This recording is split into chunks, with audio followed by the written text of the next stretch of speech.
Good evening all, and welcome. Today I present you with an extra long compilation of some truly terrifying stories. I hope you have your flashlights ready, as it's time to get comfortable and let the darkness take control. It's worth mentioning that whilst this story takes place in a Southeast Asian city with a population of over 1.5 million, I didn't always live here. I was born and raised in a small town in the Midwestern United States. You know, the kind where everyone knows everyone, and we only gain attention during an election year. Anyway, my parents and I made the big move in 2014 due to a number of reasons. The biggest being so that my mother could be with her family, since this was her homeland. However, the town where all my relatives live is about 8 hours away. So we had to move to our city because it was the safest in the region for foreigners, and my dad is a white guy.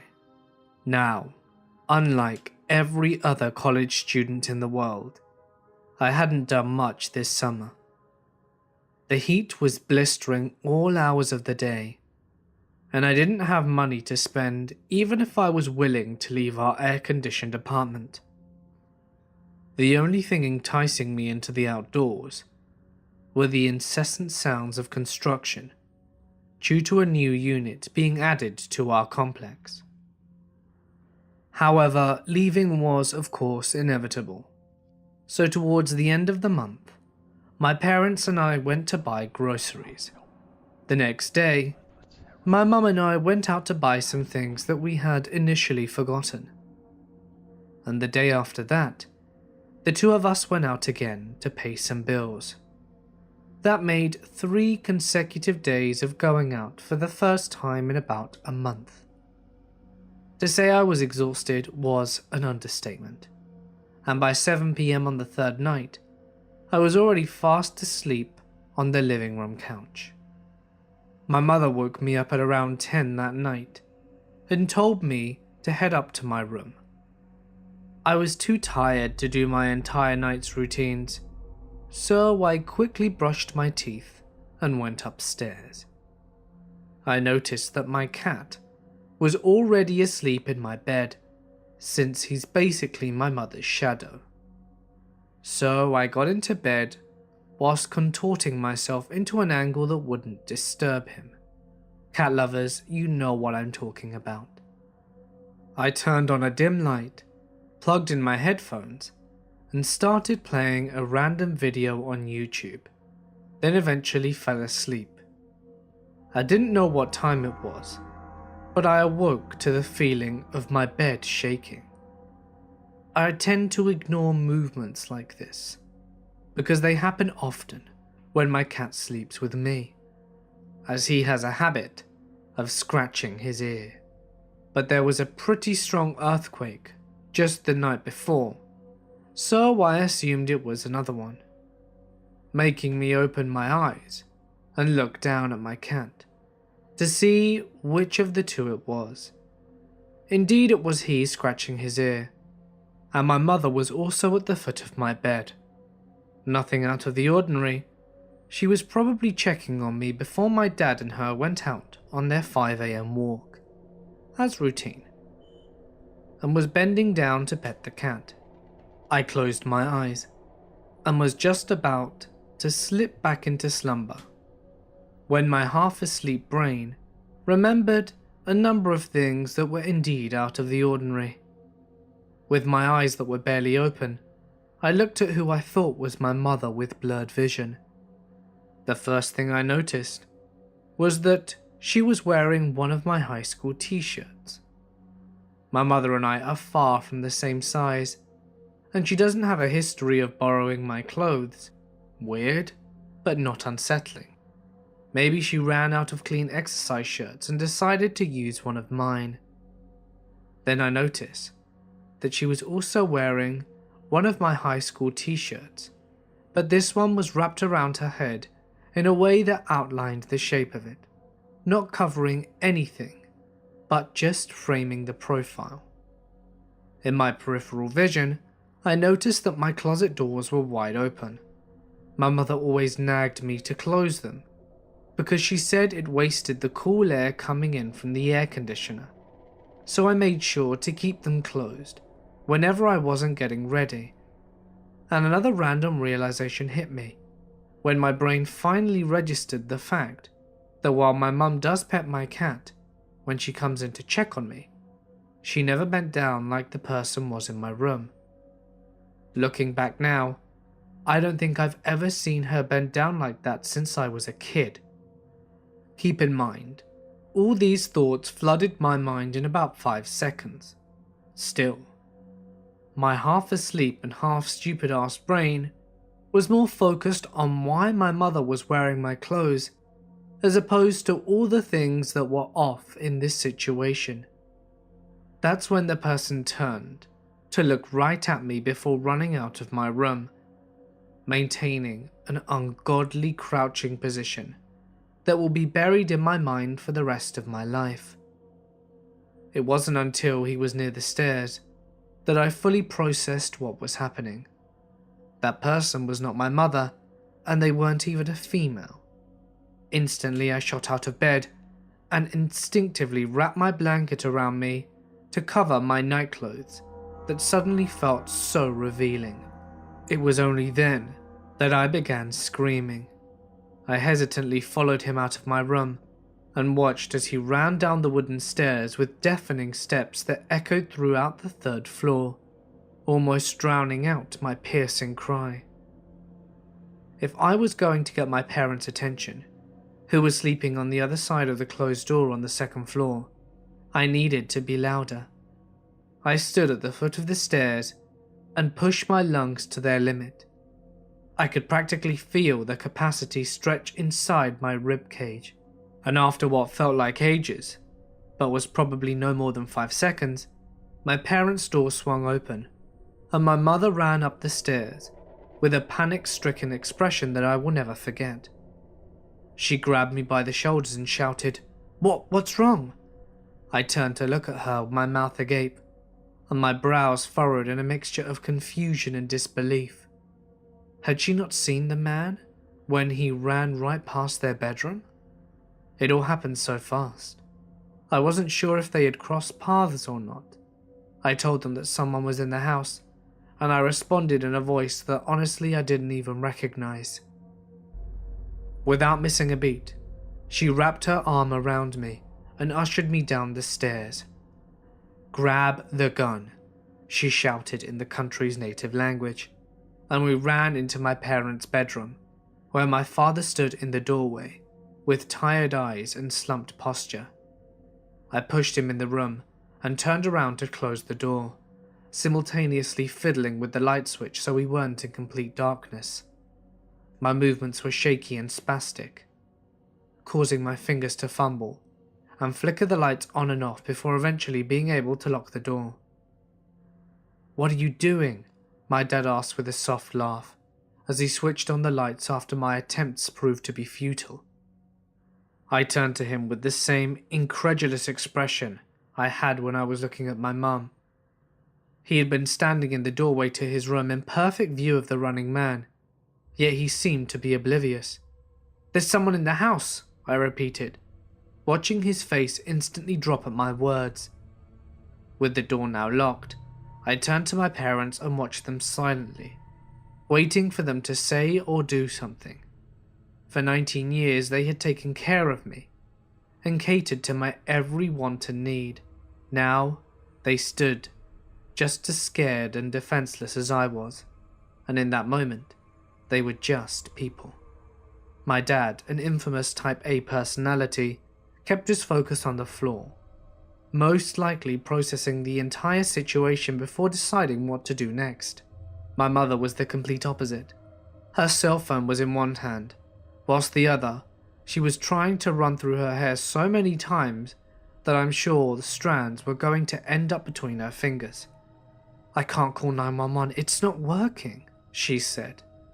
I took the phone from her and dialed it myself, bringing the phone up to my ear, only to hear a monotone voice say, "Sorry, your balance is too low to make this call."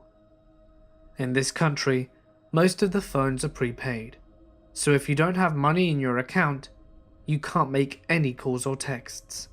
However, my mum said that she had added to her account a few hours earlier. I tried calling my aunt who lives about 8 hours away, and it worked. And it was then that I figured that you can only use cell phones to call other cell phones, and you can't use them to call landlines, aka 911. The only problem was that our landline was on the second floor hallway, a few feet away from the other side of the door. I told my parents what our options were, and my mother opened the window and began shouting for help in her native tongue. Similar to a knee-jerk reaction, I instantly shut the window. "Don't do that, they'll know we're defenseless and come back." At the time this happened, we had been in the room for about 40 minutes, and I was convinced that if they had left and then heard screaming, they would come back because they would know we were sitting ducks. "Are you sure you saw someone? Maybe you were just dreaming," my dad said, this being his first string of words since barricading ourselves inside. How could he have gotten in? The door has 2 locks and a heavy pole across it. A little context about the pole.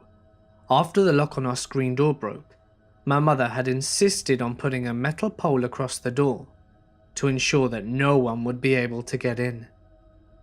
"No, I know what I saw," I answered without hesitation. But my brain started dissecting the possibilities of the figure simply being a fragment of my imagination. The sounds of movement he made were so vivid, but the situation as a whole seemed too surreal. There was no way someone can get inside with that pole acting as a shield, and neither of my parents had seen the man. Internally, even I wasn't 100% sure of myself, but on the outside, I stuck to my guns. I saw a man. "Okay, then we need to get out of this room and call the police," my dad said. My overreacting got the best of me, and I thought about us leaving the room. Were there more people? Were they waiting for us? Were they right outside the door? Or were they hiding and would spring out when we least expected it? Maybe they were still in our apartment, continuing to raid through our things, since they know that we were too scared to leave. Had they heard my mother screaming for help and came back? We searched the room for weapons to protect ourselves with, but we wouldn't find anything even remotely useful. You may be wondering what happened to the gun my mother was shouting about earlier. It never existed. She just said that so the man would hopefully leave out of fear. So with half a pair of broken scissors in my dad's hand, and a small floor fan in my mother's, we prepared ourselves for whatever was on the other side of that door. My dad unlocked the door and swung it open swiftly, hoping to catch anyone out there off guard. The complete silence, mixed with the eerie yellow lighting coming from our hallway, seemed like a scene from a horror movie.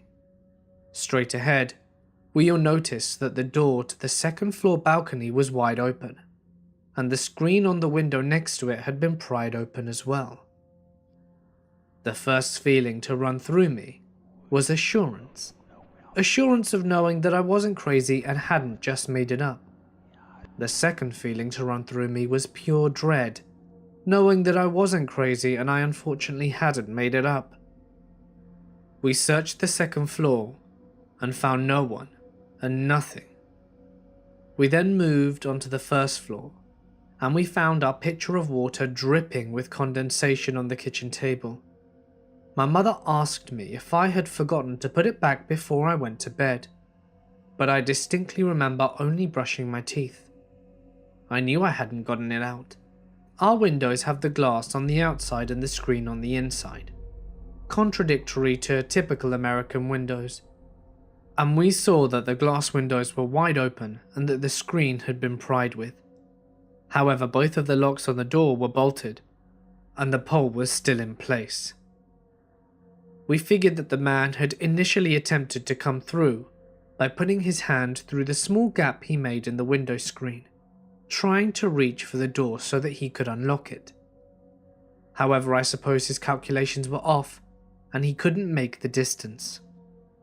That's when he climbed up to the second floor, probably by scaling the apartment that the construction workers had yet to finish, and did the same procedure to the balcony window.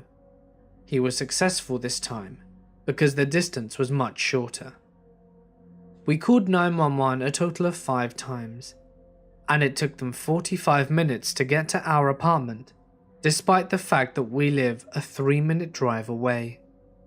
While waiting, my mother knocked on other apartments to let them know what was going on. Now, our complex consists of 4 different apartments.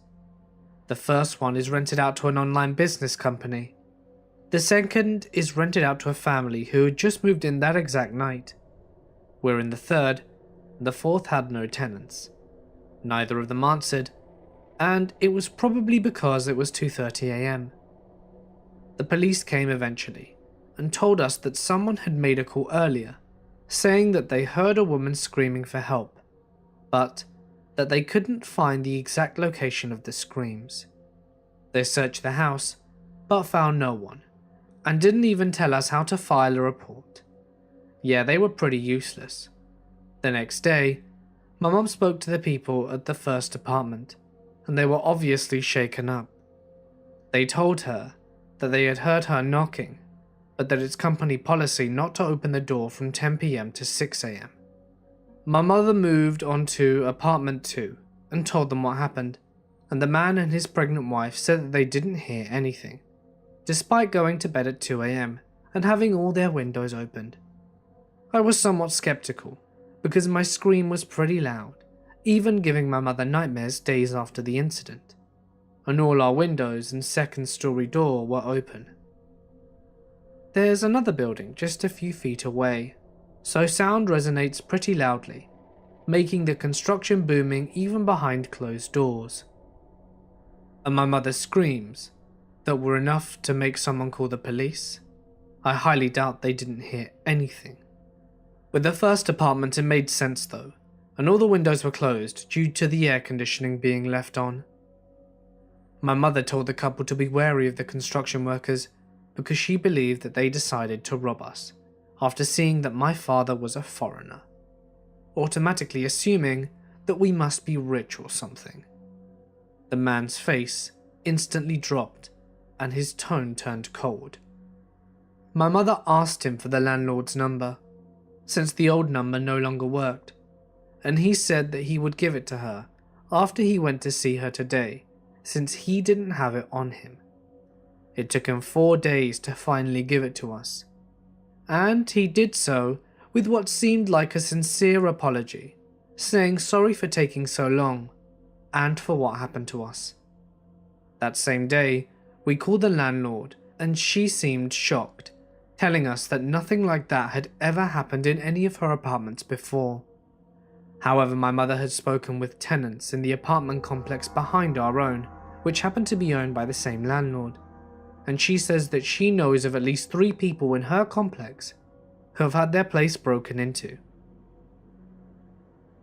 Later, the maintenance man came to inspect our windows, and we found out that the construction workers were hired because they're all members of our landlord's church, and the man, who just moved in with his wife, is the bishop of their church. Before my mother could even bring up her theory, the maintenance man told her that he was convinced it was the construction workers. We kept realizing that things were missing over the course of 2 weeks, like my backpack, some sunglasses, money, jewellery, some stuff out of our storage room, as well as other things. My phone was also taken. I assumed that's why he was crouching over my bed. He was trying to reach for both the phone and the charger, since I was probably laying on the wire or something. My laptop and camera were both sitting on my desk next to my jewellery box, but he didn't take those. My parents assume it's because he was going to take the heavier items when he was about to leave, so he wouldn't have to carry them around. However, I didn't see anything in his hand when he was running away from me, which makes me think that he either left the other items by the door for an easy exit, or there was someone else in the house helping him out. A few weird things. He took 4 of my shirts, 2 of them being exactly the same. He also went into my cousin's room and stole her towel. Thankfully, she had gone home for the summer, so she wasn't around, but it almost seemed as if the thief knew that. He went into her room and my room, but completely avoided my parents' room. I also couldn't get over the fact that he drank our water straight from the jug, which would have made sense since he climbed to the 2nd story.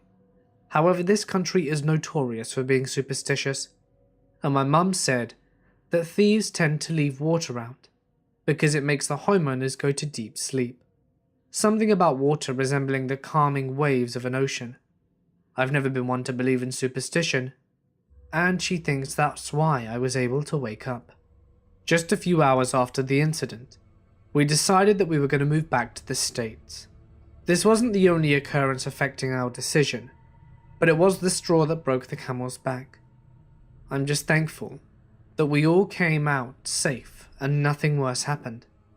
I'm also incredibly grateful for my cat, since he's basically the hero for waking me up.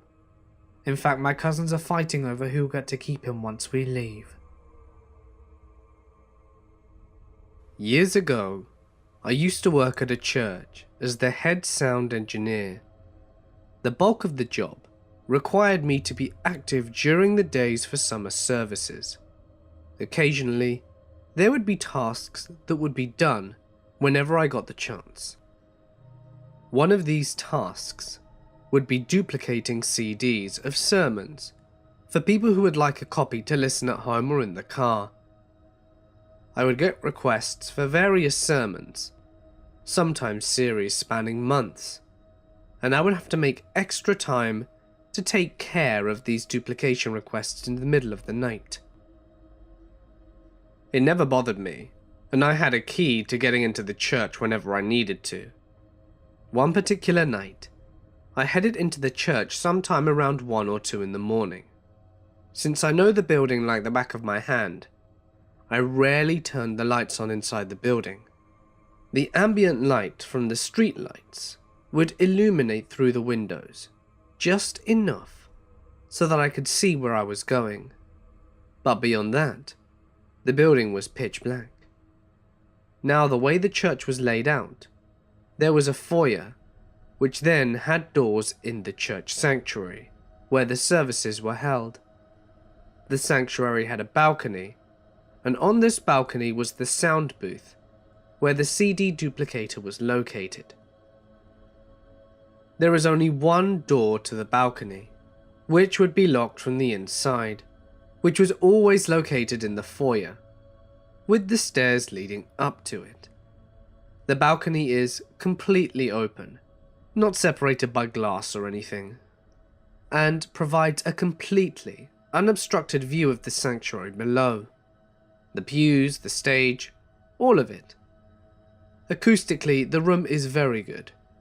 If someone was on the stage talking, you would easily hear it from the back of the church and balcony. And if for some reason you couldn't see what you were listening to, you could easily make out which part of the room the sound was coming from. This comes into play later. When I reached the top of the stairs to the balcony in the sound booth, I turned on a light so that I could begin working. It's just a single bulb about 15 feet above my head, and I had no need to turn on anything more than that. This was the only light in the entire sanctuary. I know that might seem crazy to some, but this was a building that I had spent hundreds of hours in by myself at night. I felt completely comfortable at the time. I began duplicating CDs, lost in my thoughts at the peaceful silence of the enormous room. After around an hour of silence, a sound abruptly rang out that startled me about 20 to 30 feet ahead and below of me, in the middle of the pews on the left-hand side. I heard a distinctive clink-clink sound. It was subtle but clear, and absolutely unmistakable to me. Over and over, I knew exactly what the sound was. Allow me to explain. In another part of the church, we had a coffee house, of sorts, where people would load up on coffee and donuts every Sunday morning. The coffee was always dispensed in ceramic coffee mugs. Literally, the most basic common mug you can imagine. Your kitchen cupboards are likely most full of them. Anyway, due to the high volume of these mugs that circulated through the church, there were always baristas from the coffee house picking them up from around the church to be washed. Oftentimes they would be missed, and they would lay hidden around the church, as multiple mugs were usually connected in one hand. By the handle, mugs themselves would hit and make that distinctive ceramic clink sound. It became regular background noise before, during, and after services. After about 10 years of working at this church, it's a sound I knew and recognized very well, but I would be lying if I said I ever consciously thought about that particular sound. So I find myself trying to process why I'm hearing coffee mugs clinking in the middle of the night, in the middle of our church sanctuary, in the pitch dark. I stood there, peering from the balcony into the darkness below, trying to make sense of it for several minutes before curiosity got the better of me. I had to figure out what was making the sound. I descended the stairs and into the foyer, where the light switches were, and flipped them all on. I immediately felt better and entered the sanctuary on the ground level. I had pinpointed where the ceramic sound was coming from when I was on the balcony, but unfortunately, now that I was at the source with the lights on, there was nothing to be heard. It was midweek, and the sanctuary had not been cleaned from the previous Sunday, so I knew that there were probably a few coffee mugs still inside. People frequently left them on top of pews, underneath them, and everywhere in between. I walked down each row of pews, carefully scanning for mugs. Nothing. Knowing there would be likely some on the floor, I go down on my hands and knees in the very front of the sanctuary to take a peek. From this perspective, I could see underneath every pew on each retrospective side at once. Sure enough, there were a few mugs scattered throughout the floor, underneath certain pews. I got up and moved to those specific pews and examined where the mug was. In hindsight, I probably should have picked them up. I didn't, because technically it wasn't my job. I did take note of the most important fact at the time. There were no coffee mugs in close proximity to each other. The closest was 3 or 4 feet from another mug, not even remotely close enough to clink together. Whilst I couldn't explain the sound I heard, there was no logical way those mugs could have made those clinks. I had no answers, but I was satisfied enough to just brush it off. I left the sanctuary, turned off the lights at the light switch in the foyer, and returned back up the stairs to the balcony, illuminated by just a single light bulb above me, and consoled by the silence I found myself in once again. I resumed my tasks, and about 15 minutes of productivity had passed when it happened again. Clink, clink. In the same place as before. Clink. My heart stopped, and the hairs on my neck stood up again. Clink, clink, clink. Okay, I had verified this myself. There were no mugs in enough proximity that they could somehow, for the sake of argument, be clinking on their own. They were not clinking on their own. I rushed down the stairs into the foyer and flipped on the lights again. Entering the sanctuary, I dropped to my knees and once again peered underneath the pews. Nothing. I knew this sound. It was unmistakable. I pinpointed where it was coming from, but there was nothing. No sound, nothing in disarray. No mugs that could have been in contact with any other. Spooked but frustrated at the same time, I returned to the foyer. Instead of turning off all the lights, I left one on in the sanctuary. This made 2 lights now, one in the balcony and one in the sanctuary. The addition of this light helped set me a little more at ease as I walked through the balcony door to the bottom of the stairs. I locked it from the inside. I don't know what was going on, and maybe I was being a little paranoid at this point, but I wasn't going to take any chances. I went up the stairs once again to attempt to finish my task on the balcony. About half an hour of silence had elapsed, just enough for me to settle the idea of nothing weird happening for the rest of the night. Then it happened again. Clink, clink.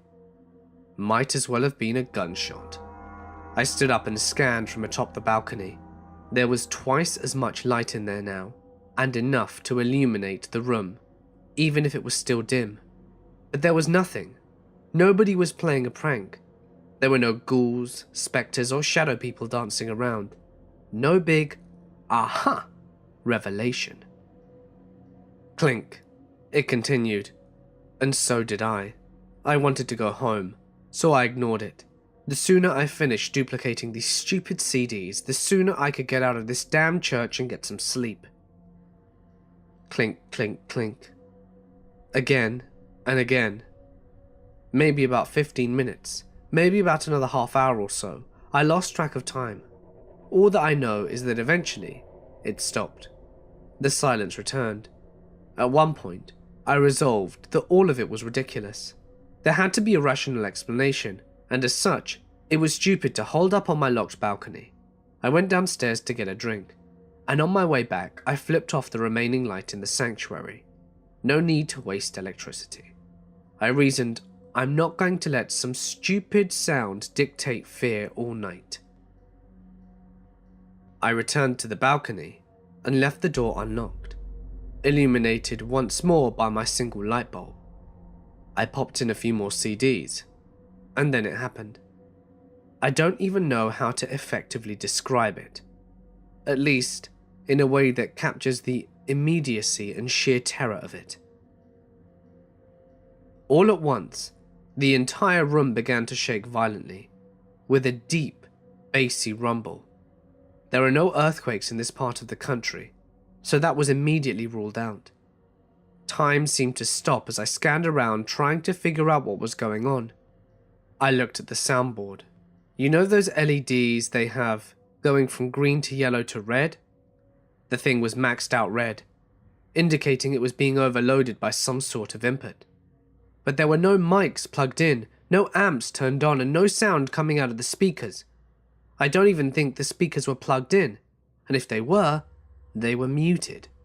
At the time, I had done professional audio for over 5 years, and this wasn't something technical. The entire sanctuary rumbled and shook, and after about 30 seconds, it stopped. There was complete silence. I was completely shaken, and I bolted out of the church and went home.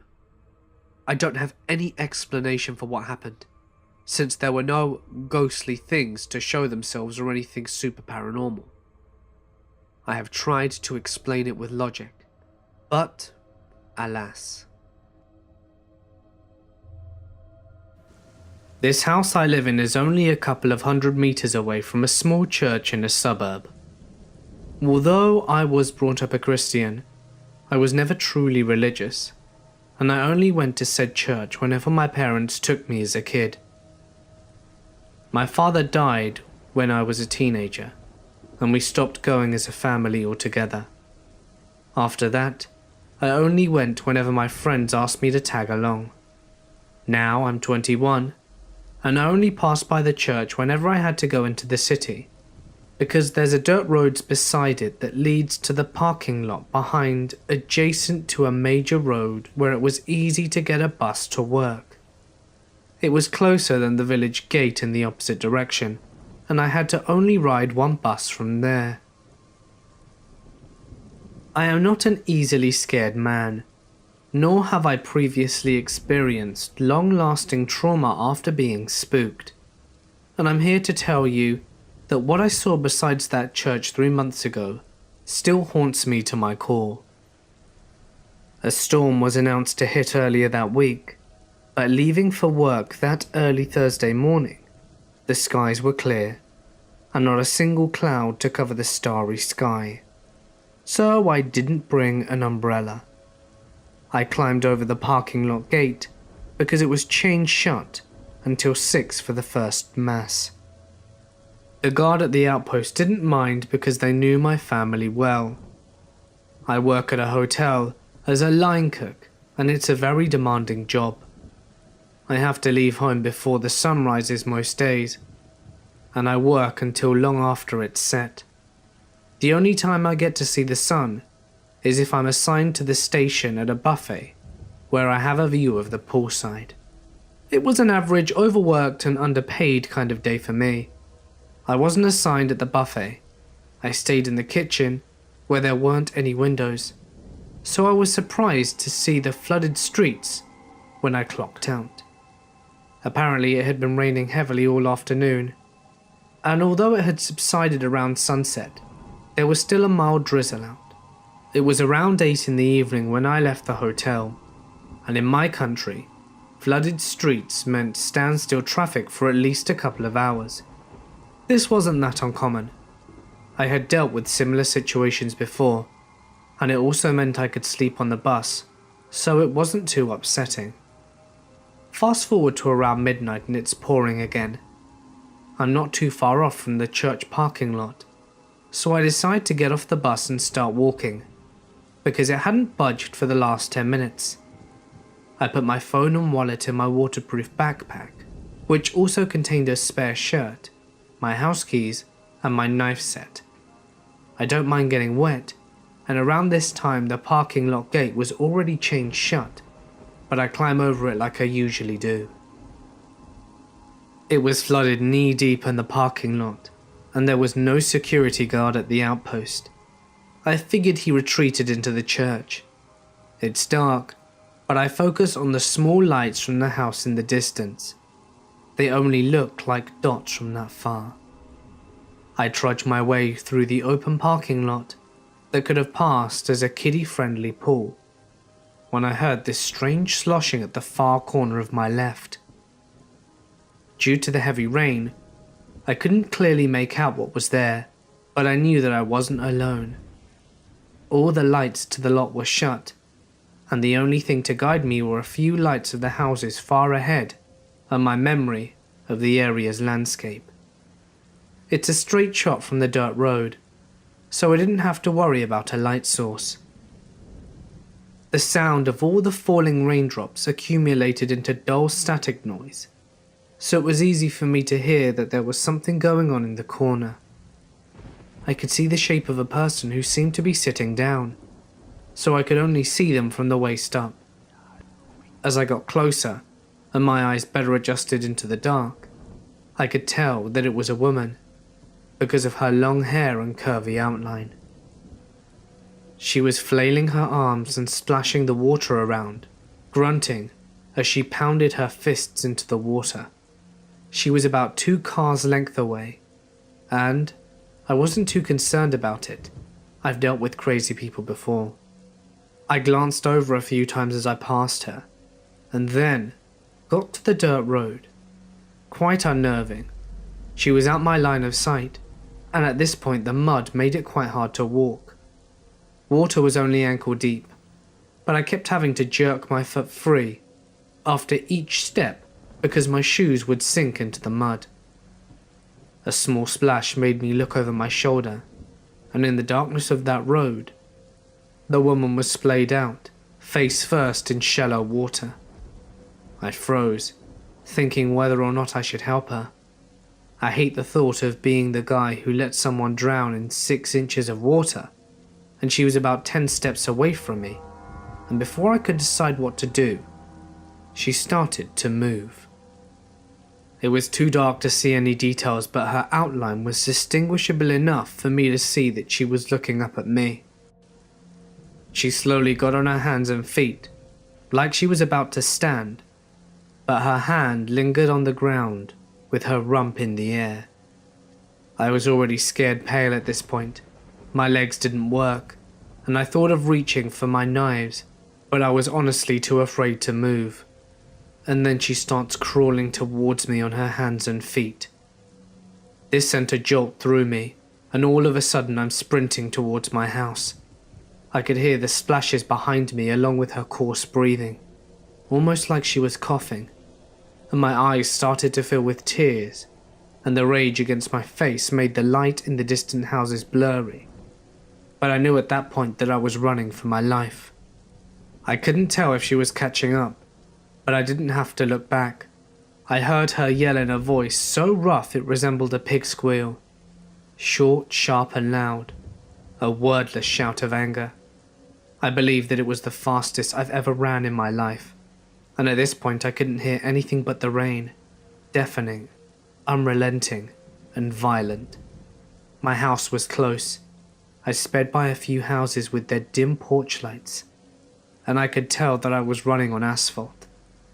I didn't know when it happened, but apparently I lost my shoes back at the dirt road. One last bend, and I was at my doorstep. I forcefully tore open my backpack zipper and fumbled around inside for a key, frantically looking around to see if she was still chasing me. I got in the house, slammed the door shut, and collapsed. I don't recall what happened for the rest of the night, but I woke up next morning in my bed. My older brother filled me in. He was awake when I got home that night, and went to the front door when the noise alerted him. He said I was on my knees, leaning against the door and quietly sobbing to myself. He awoke my mum, and they were trying to console me, but I wouldn't speak. They tried to ask me questions, but I would just shake my head. They got me some dry clothes and led me to bed. Over breakfast, I explained what happened, and my mum said she would notify the village guards. I could tell that they were concerned for my safety, but they didn't understand the fear that I felt. My brother even joked about it. I didn't go to work that day. In fact, I took the rest of the week off because I caught a fever. The guard did a minor investigation and even increased patrol for a while, but they didn't find anything but my shoes in the parking lot. When I did get better, I started taking the long walk to the main village gate to work. Going home, I now carpool with a buddy who can get me close enough home that I don't have to use the dirt road route. The days that he can't drive me, I take a taxi, even if it hurts my pocket a bit. I can't walk alone without glancing over my shoulder every 5 seconds. Suddenly loud noises make my heart jump, and I can't stand the sound of rain. I've been getting better though, and I can sleep with the lights off now. I just wish I could stop seeing the crawling woman's shape when I start drifting off to sleep. I wish I could tell you more about her. I honestly do. Because it's one thing to be afraid of things, but when you lack the understanding of what you fear, your mind fills in the blanks with terrifying detail. A few years ago, my husband worked the night shift. He typically got home around 6 AM, and he worked a 45-minute drive away. One night, I decided to let my 2 kids watch a movie in my bed on the laptop. It was already fairly late, around 10 PM, so I figured they'd fall asleep, and that they could just stay in my bed that night. I locked up the whole house, and everyone got ready for bed, and we started the movie. About 40 minutes into it, I heard someone walk through the dining room. My room is directly off the dining room, and it has hardwood flooring, so it's pretty easy to hear the footsteps. I leave the dining room light on for my husband, so I had my door closed almost all the way save for an inch to block the light. I figured he'd come home early and continued watching the movie. After 5 minutes of hearing someone walk back and forth across the dining room and didn't come in, I decided to find out what was up. I paused the movie, told the kids to stay put, and opened the door. The footsteps immediately stopped and no one was there. I looked all over the house, checked every window, closet, and outside. Everything was still locked, and nothing was out of place. Then I heard a meow and laughed at myself for freaking out over the cat, until I walked into the kitchen to feed him, and he was sitting outside on the back porch, and the door is locked. Then my husband called from work, 45 minutes away, because a neighbor had their house broken into a couple of streets over earlier that day. I lost it and started crying. I was terrified.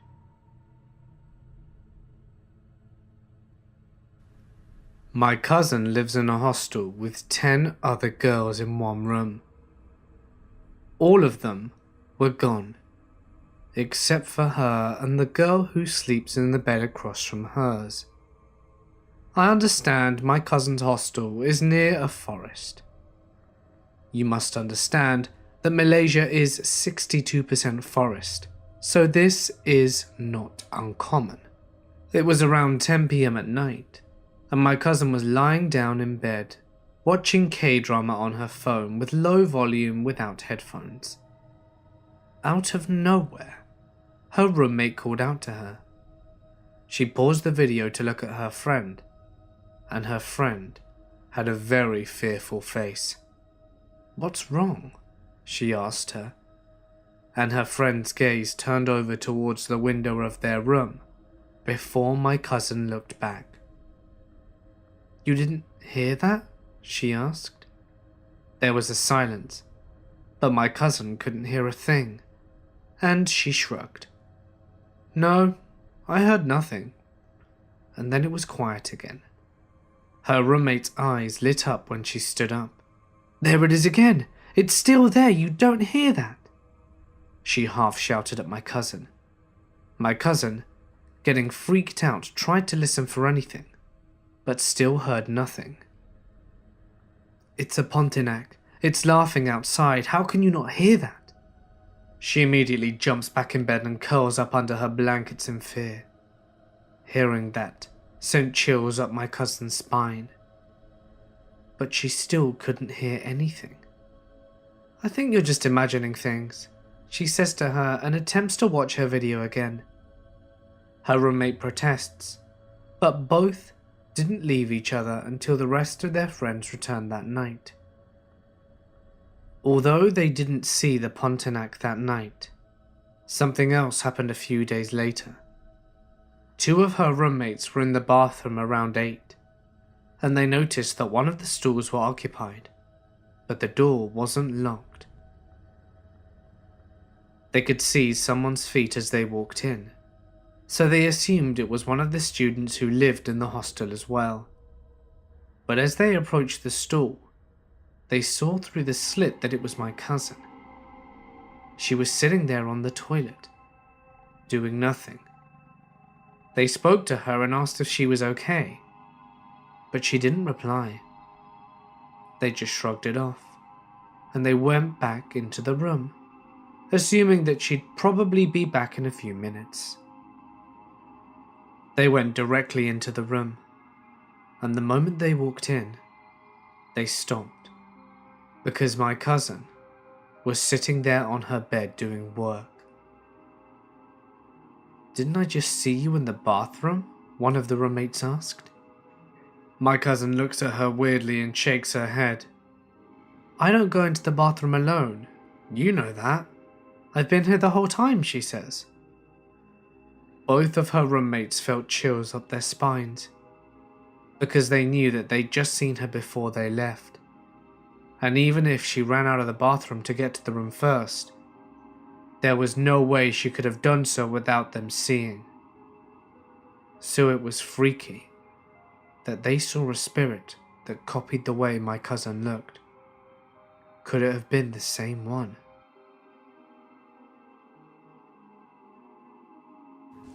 This happened just last night, and honestly I'm still a little shaken up over it. I work evenings as a dispatcher in a medium-sized city in the Midwest. I was driving home at 2 a.m.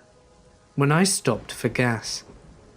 In retrospect, it was stupid to have stopped at all. The gas station was poorly lit and completely empty of any other customers, but I knew the shady areas of town, and this was not usually one of them. As I was pumping gas, I noticed a middle-aged woman sitting on the curb across the parking lot. It was a cold night, and it had just started raining. The woman was not wearing any weather-appropriate clothing, and she looked drenched. When the woman saw that I was watching her, she called out to me from across the parking lot. My second of many stupid decisions that night was choosing to engage her. I was worried for her, so I approached her to see if I could sort out some help. "Hi, beautiful. I'm just trying to get home, but no one will help me," she said. "The place I want to go costs $60 in a cab, and I only have 40. Would you mind helping me out?" I don't usually give money to panhandlers, but this woman seemed genuine. The weather was terrible, and my job centers around helping people, so I agreed. I told her that I couldn't give her any cash, but if she would come inside, I'd take out some money from the ATM and give her a few dollars. But the ATM wasn't working, so I apologized and told her there was nothing else I could do for her. She followed me back outside, idly chatting with me as I opened my driver door to get in, and then she got in my car. I was too shocked to really say anything. I sat staring at her as she buckled herself into the passenger seat. As soon as I got into my car, her demeanor changed entirely. She no longer seemed forlorn, as much as she did extremely excited and restless. "Just take me to my aunt's," she said. "She can give you money." Of course, alarm bells were going off in my head. Although my first instinct was to tell her to get out of my car, my gut tells me that it would be dangerous. She's already proven to be unpredictable. She seemed to be high, and I didn't know if she had any concealed weapons. Forcing her out of my vehicle, I thought had the potential to elicit a violent action. "Where are you asking me to take you?" I finally said. "Just start driving and I'll tell you where to turn." "No. If you want me to consider driving you anywhere, I will need you to tell me where we're going," I say, with no real intention of driving her anywhere. "Don't worry, honey, I'm not going to rob you. Just drive." "No," I repeat. I was asking her questions and she got really agitated. We still had not left the gas station parking lot, and I considered getting out of the car and going into the gas station for help. But she seemed to know and be friendly with one attendant that was inside when I tried to get the money, and I really wasn't about to leave her alone in my car. Finally, she snapped at me and said, "Why are you asking me so many questions? I thought we were friends. Don't you trust me?" "I work at a police department," I say. "It's my job to ask these sort of questions." And she flipped out, started yelling at me about being a snitch and trying to get her in trouble, and just generally losing her damn mind. At this point, I'm more scared than ever. I just want her gone, but my instinct still told me that asking her to get out of my car wouldn't work, so I decided to take a risk. "I'm not a police officer. I just work at a police department. Why don't I take you to Walmart and see if they have any ATMs that work?" My idea was to get her out of my car peacefully as possible, and then lose her in the store. She liked my idea, and immediately calmed down. I knew that driving off with this woman in my car was incredibly risky, but it seemed like my best option at the time. As we were driving, she keeps talking to me. Her thoughts were erratic, bouncing all over the place. It sometimes seemed difficult to follow through one thought, but this is roughly how our conversation went. "I'm glad we're friends now. I have about 5 or 6 people trying to get me. I'm going to come to your work tomorrow so that we can arrest them together." "Okay, we can talk about that tomorrow. Tonight, you said we're trying to get you home." "Yes, honey, I'm trying to get to Rochester." "Rochester? I thought you needed to go to Medway." Yeah, Medway, that's what I meant. That's why the cab ride is $40. It's far away." "The cab ride is $40? Yeah, baby. You said you have $40. I do, baby. I have $40, but the cab ride is $60. And then there was silence. Are you sure you can't take me to my aunt's house? She lives close to Baker Street. I thought you said she lived close to Shirley Street. No, baby, I meant Baker Street, but it doesn't matter because she won't give me money anyways. You sure you can't take me to Medway? It was terrifyingly obvious that this woman was utterly full of shit, because the details of her story were constantly changing. When we pulled into the Walmart parking lot, she finally got out of my car, but only after I got out first, and then she followed me into the store. I told her before we went in that I needed to use the restroom. My plan was to call the police from inside the store, but she followed me into the bathroom, and that's when things got really weird. She grabbed the crook of my arm and whispered in my ear, "If you don't have any money, that's okay. But we can get a bit freaky in here if you like." I told her no as forcefully as I could manage, bolted into a stool and locked the door as fast as I possibly could. As soon as I had a barrier between us, I said, "You know, I have some friends in the police department that could probably help you better than I can. I'm just going to call them and maybe we can figure this out together." Again, at the mention of the cops, she started screaming at me. I just kept reiterating that the police could help her, and she snapped at me that she was just going to leave and stormed out the bathroom. But it wasn't over. I waited to make sure she was really gone. Sure enough, not 60 seconds after she left, she came back in the bathroom and started banging on the store door and said something that scared me more than anything else. "Hey, come back with me to your car. I left my beer in your car." I blatantly tell her no. I saw her get into my car and she had absolutely nothing on her other than the clothes on her back. And after that, she left the bathroom again and didn't come back. I waited a good 5 minutes before exiting the bathroom, and I immediately found a manager who called the police for me. Thankfully, I was in a different police jurisdiction than the one I worked in, because I was mortified at how entirely stupid I had been the entire night, and would have died of embarrassment if any of my co-workers had responded. The officer that responded took my statement and advised me to be more careful in future. He said that sometimes panhandlers turn violent, and that just recently there had been a report of a woman who matched my description assaulting a good Samaritan that stopped to try to help her. I definitely learnt my lesson on stranger danger, and I'm lucky to have come out unscathed. I'm glad that my stupidity didn't kill me. So next time you try and help a stranger late at night, don't. Back in the early/mid 1970s, my mother and I lived in the Pacific Northwest, and I was around 6 years old. We were on an offbeat road out of Seattle. Very dark night, no moon and a wisp of fog.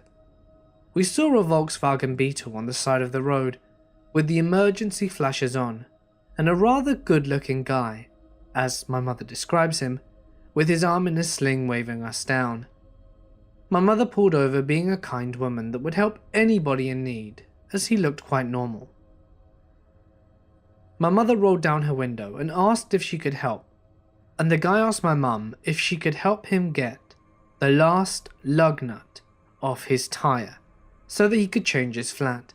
And he says, "Hello, my name is Ted," and then smiles and looked at me and reached over and shook my hand and asked my name.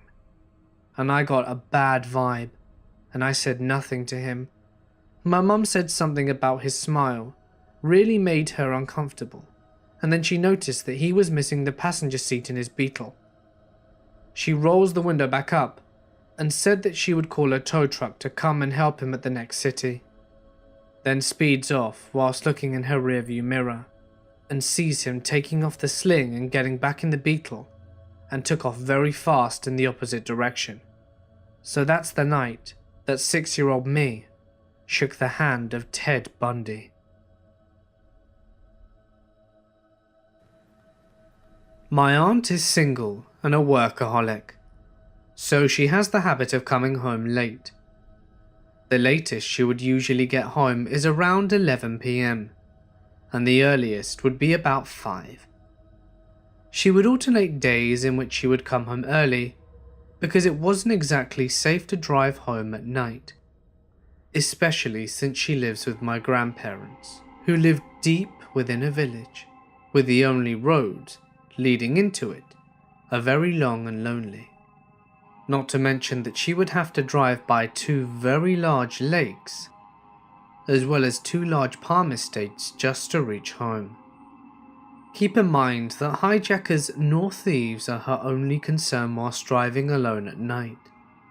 Here in Malaysia, it is believed that evil spirits dwell in places with water, like lakes, oceans and rivers. So, if we pass by one at night, we are supposed to throw out a piece of small trash out of our car window, just a few meters away from our home. This is to make sure that an evil spirit does not follow us home and will only stop by that piece of trash. Don't ask me why I believe this, but I do. But my aunt doesn't do this, so of course something did end up following her home. One week, my aunt wasn't going with her original schedule of mixing up the times of going home. For 4 days straight, she drove home at exactly 11:30 p.m, except for Friday. That one night, she had to stay until 1:30 a.m. When she got home, she felt something strange. She got out of her car and felt as if she were being watched. Not just ordinary watched, like something with evil intentions was staring at her in hatred. She immediately locked her car, closed the gate, and walked straight towards the front door. As she opened it, she noticed that all the lights in the house were on, and I mean every light. She saw my 2 cousins who were staying over for the holidays, curled up with each other on the bed in the living room.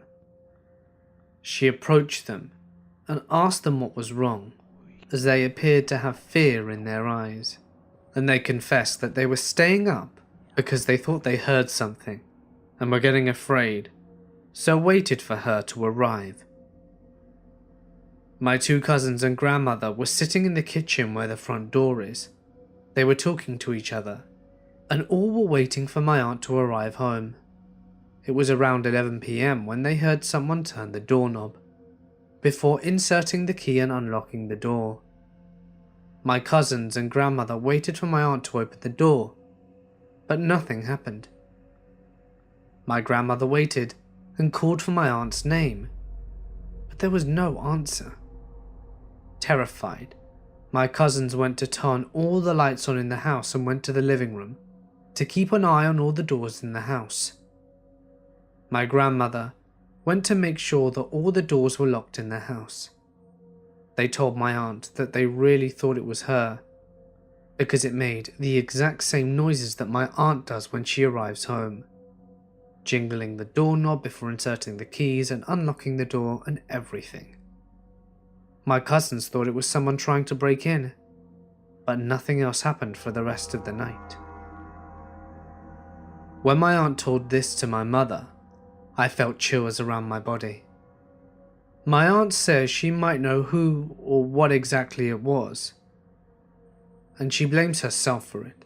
She knew that it was one kind of evil spirit that she must have accidentally brought home from the lakes because of her consistent timing and getting home late that night during the week.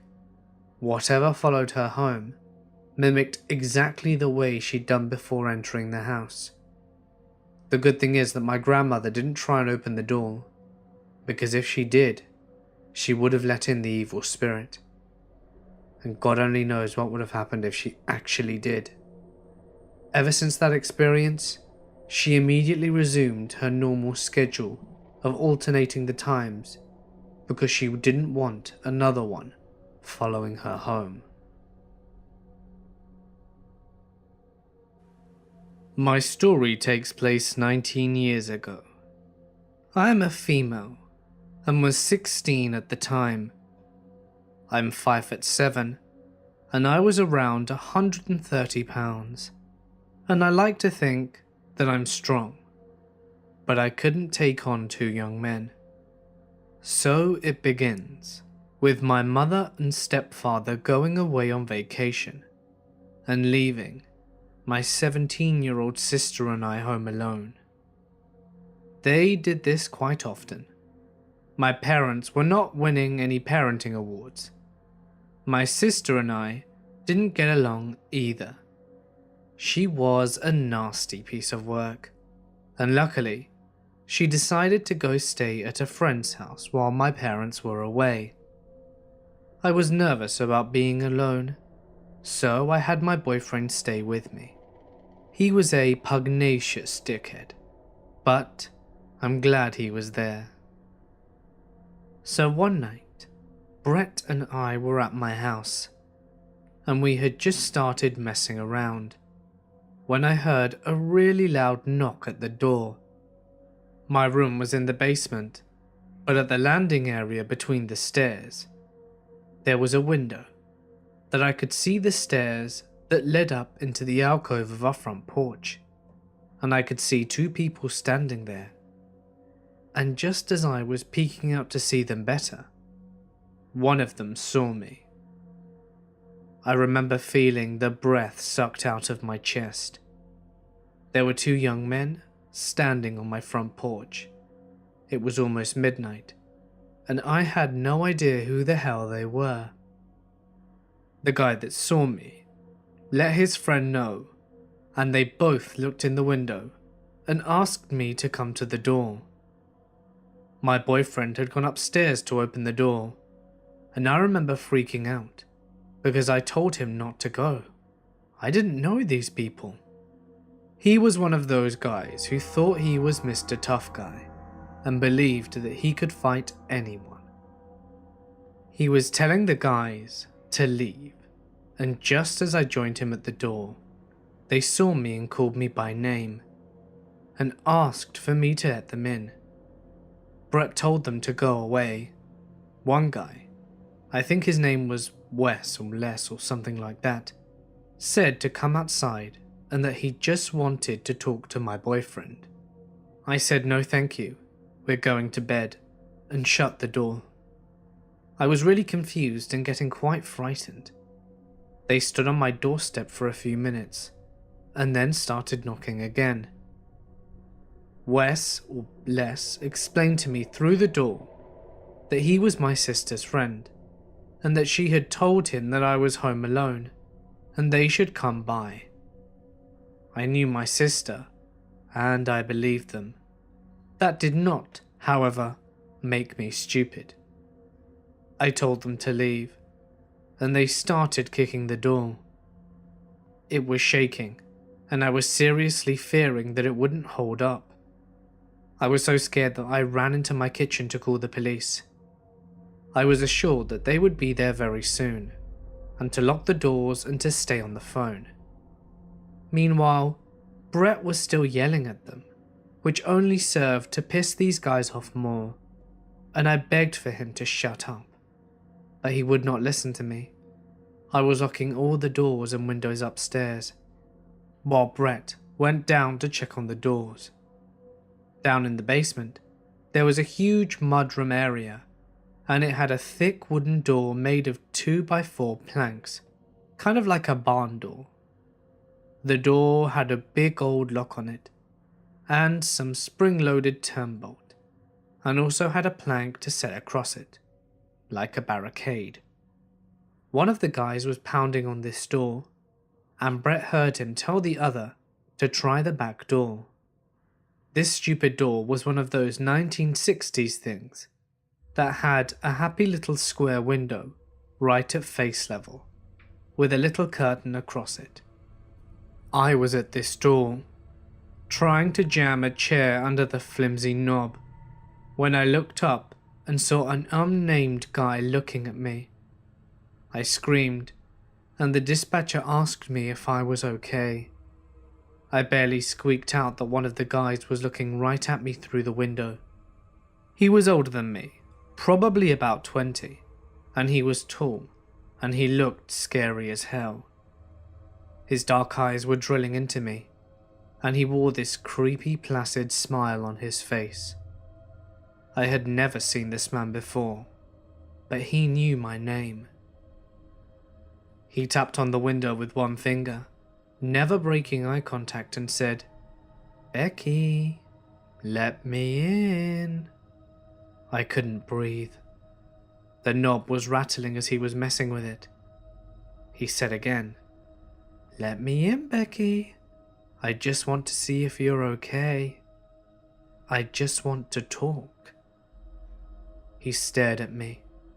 I didn't say a word. I was just 3 feet from him, with my back pressed to the fridge, when suddenly he started beating on the door and screamed, "Let me into this house.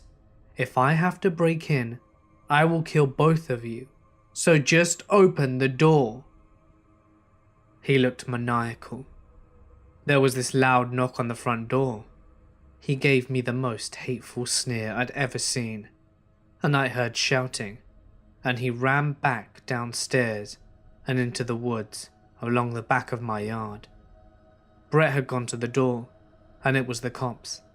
There were 2 female officers at the front, and one was just starting to raise her voice, asking where I was when I came to the door too. I was so relieved. I started sobbing, and told them that they had run away through the woods. Luckily, the woods were not very deep. They actually ran along the bank of a large river, and there was just a bridge up there from where the woods met the road.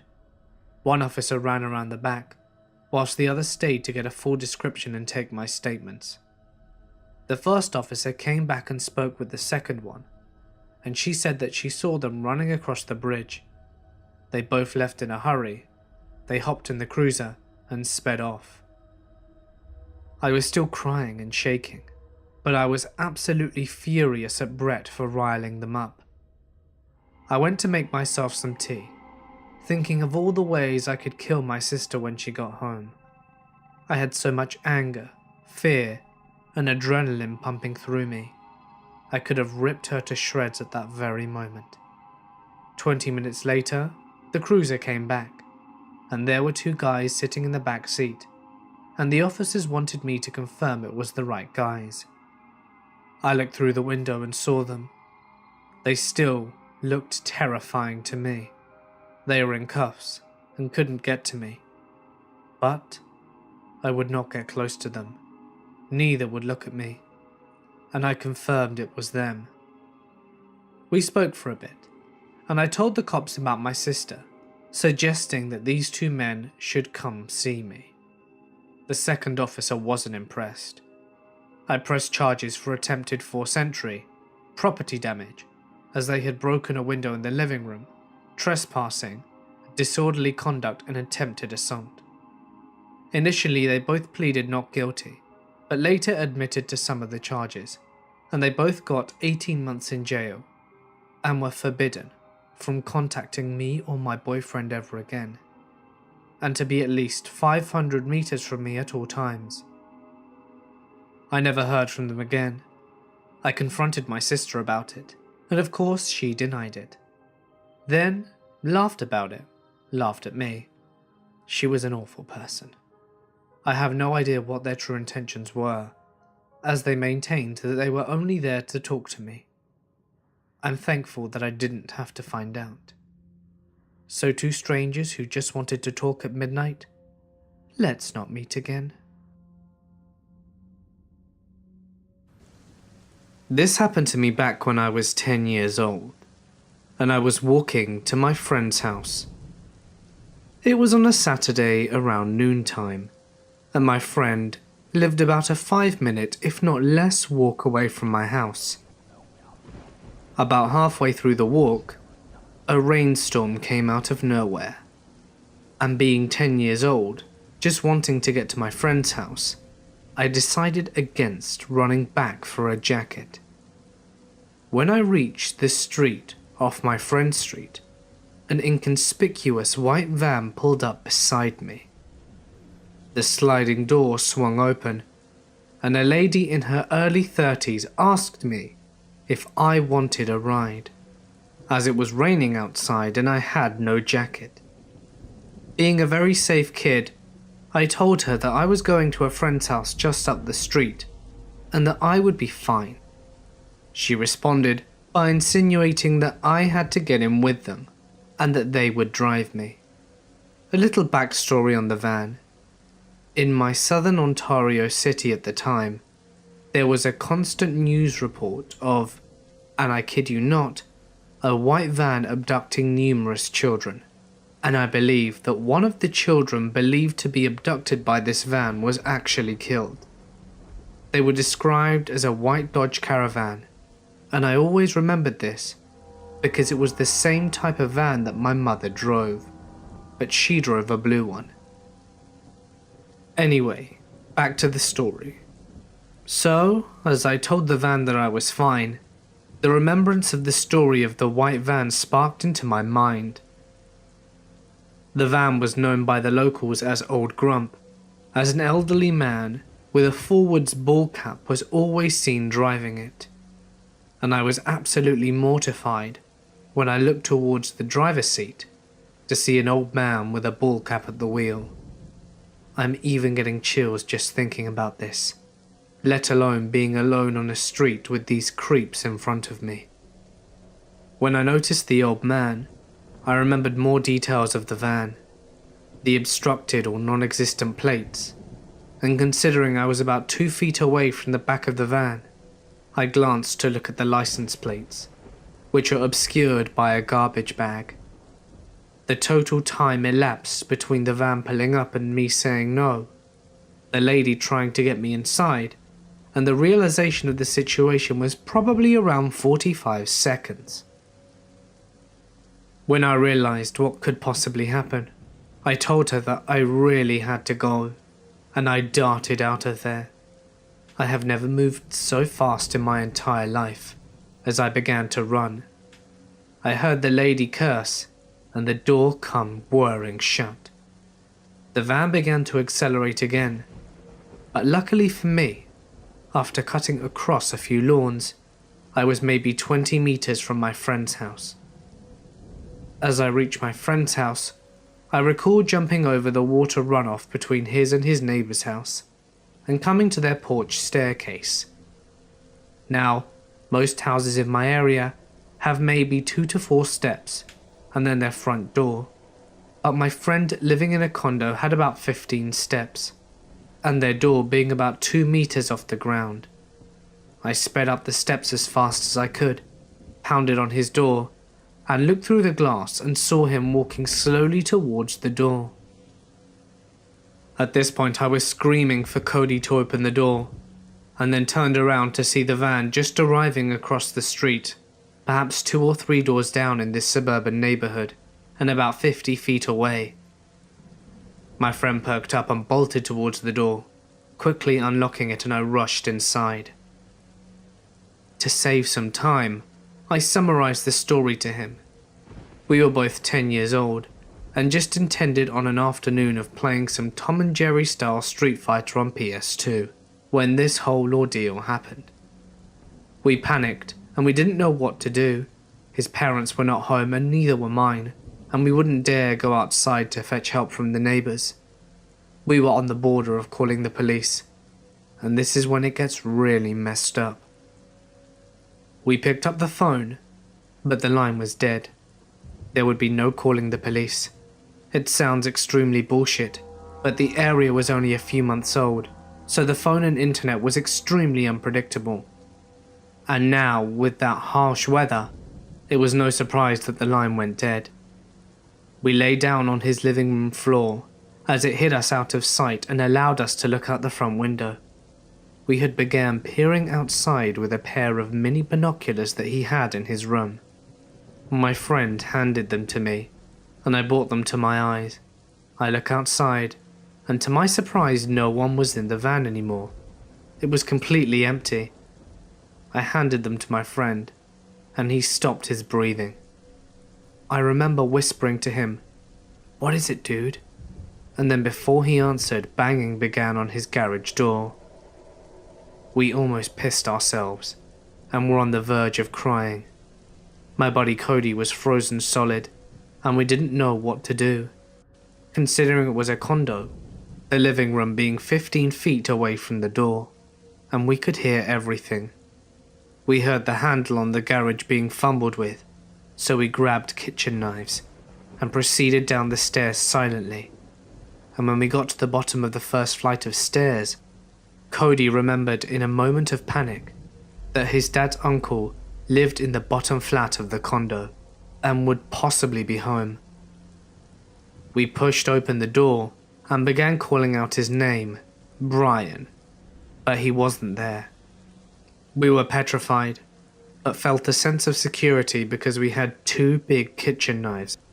With our knives, we proceeded into the garage. Scared, my heart was racing so fast that these creeps might hear it.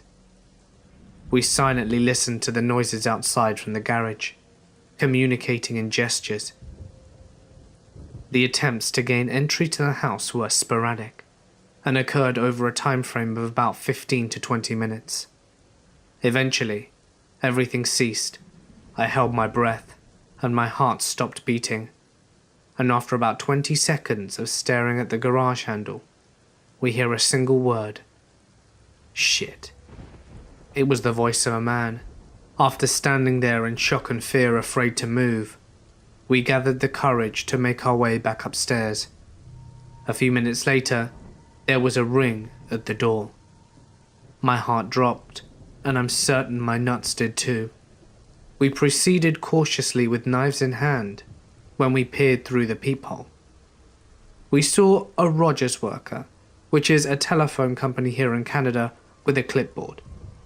We opened the door and bombarded this guy with questions, eventually amounting to asking if he was the one trying to enter the house.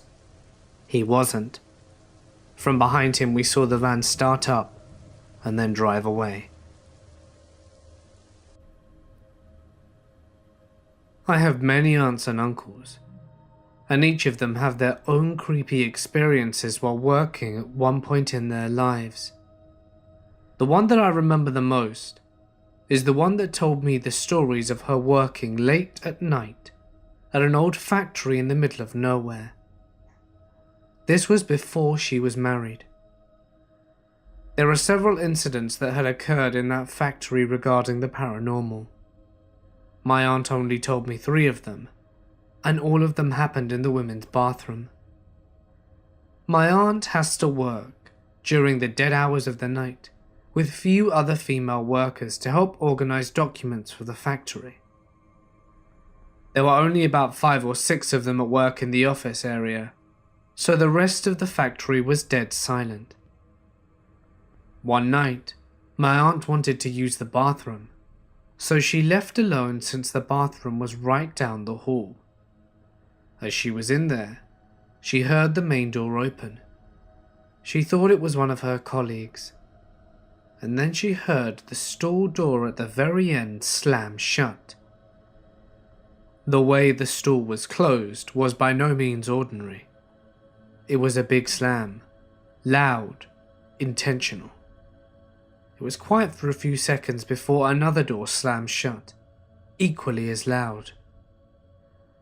She immediately felt a chill up her spine when she heard the 3rd door being slammed, and when the store door next to her slammed shut, she bolted out of there. She didn't look back or anything, and just immediately ran back to the office with her pants halfway down her legs. She indecently burst into the office, terrified, and her colleagues all stare at her. They were all there. No one had left the office ever since she had. They all asked her what's wrong, and she said that she heard something slamming the store doors over and over. They said that they'd heard it too, but assumed it was her doing. Perhaps she was venting her frustration. She denied it and said that it wasn't her, and she's not sure who did it. But, in truth, she didn't want to know. On another occasion, another one of her colleagues was in the bathroom fixing up her hijab alone. The bathroom stalls were all open and empty, and she can see them all through the mirror except for the one at the very end. She was minding her own business, and she kept on hearing scuffling and ruffling noises coming from somewhere in the bathroom. She had heard something being torn before another odd noise. She stops and looks around to see if maybe another one of her colleagues came in without her noticing. When she saw nothing around her, she finally realized that the noise was coming from the very stall that she couldn't see inside of. Slowly and scared, she approaches the stall to see what's going on. When she reaches close enough to see inside through the mirror, her heart stops, her body goes cold, and her face turns whiter than a sheet. In the bathroom, she sees a small childlike spirit with long frizzy hair crouching over the toilet, eating away at the trash. She can see blood dripping down its hands as it devours the period pads that were in the can. Alarms went off in her head, and she immediately backed away and ran all the way back to the office and told her colleagues about the incident. Let's just say they all decided to leave earlier than usual that night. The last one is of another colleague of my aunt. She was alone in the bathroom, fixing her hair, and was about to leave when she felt a presence next to her. She turned her head and saw a woman who looked exactly like her. And when her colleagues came in to see what was wrong, the figure was gone. She decided to go home immediately after the incident. I'll start off by saying I'm a plump girl, around 5'3" and 24 years old. I had just gotten out of a 3-year relationship and was feeling a little lonely and just wanted to have some fun. My friend convinced me to download Plenty of Fish, which is a free dating app. Against my better judgment, I downloaded the app and spent 2 hours messaging idiots and was ready to give up. Then, a seemingly nice Asian guy named John messaged me. He seemed to say all the right things and was super cute, but I had a weird feeling in my stomach. Something was telling me that it was just too good to be true. My friend told me that I was being paranoid and that we should meet up because I needed to get out of the house. Reluctantly, I took her advice and asked if he wanted to catch a movie, since he only lived 1 town away. He messaged me back a little too quickly for my liking and said that he would love to. John also had a request. He wanted me to accompany him to get a small tattoo before the movie. I thought it was a little weird, but I agreed. The morning of the date, he texted me and said all of a sudden the age transmission on his car blew out, and that I would have to give him a ride if he still wanted us to go. This raised several red flags, but I stupidly agreed.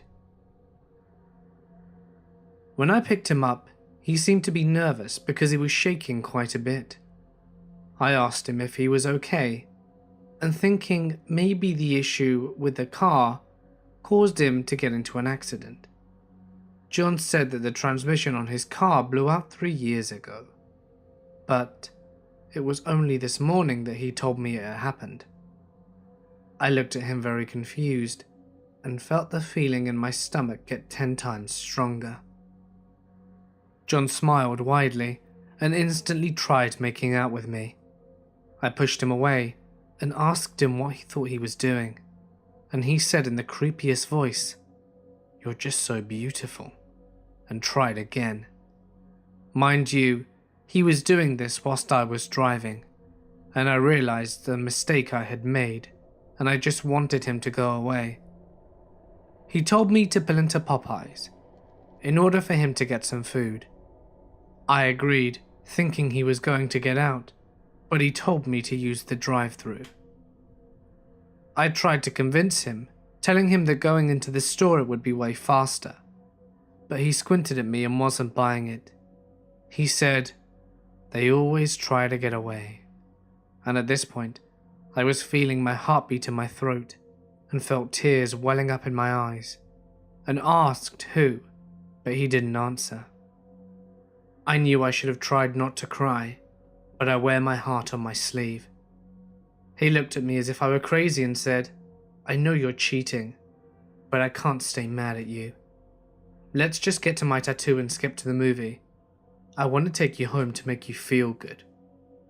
I tried pulling myself together, but I swear I was on the brink of a panic attack, because I had a complete maniac in my car.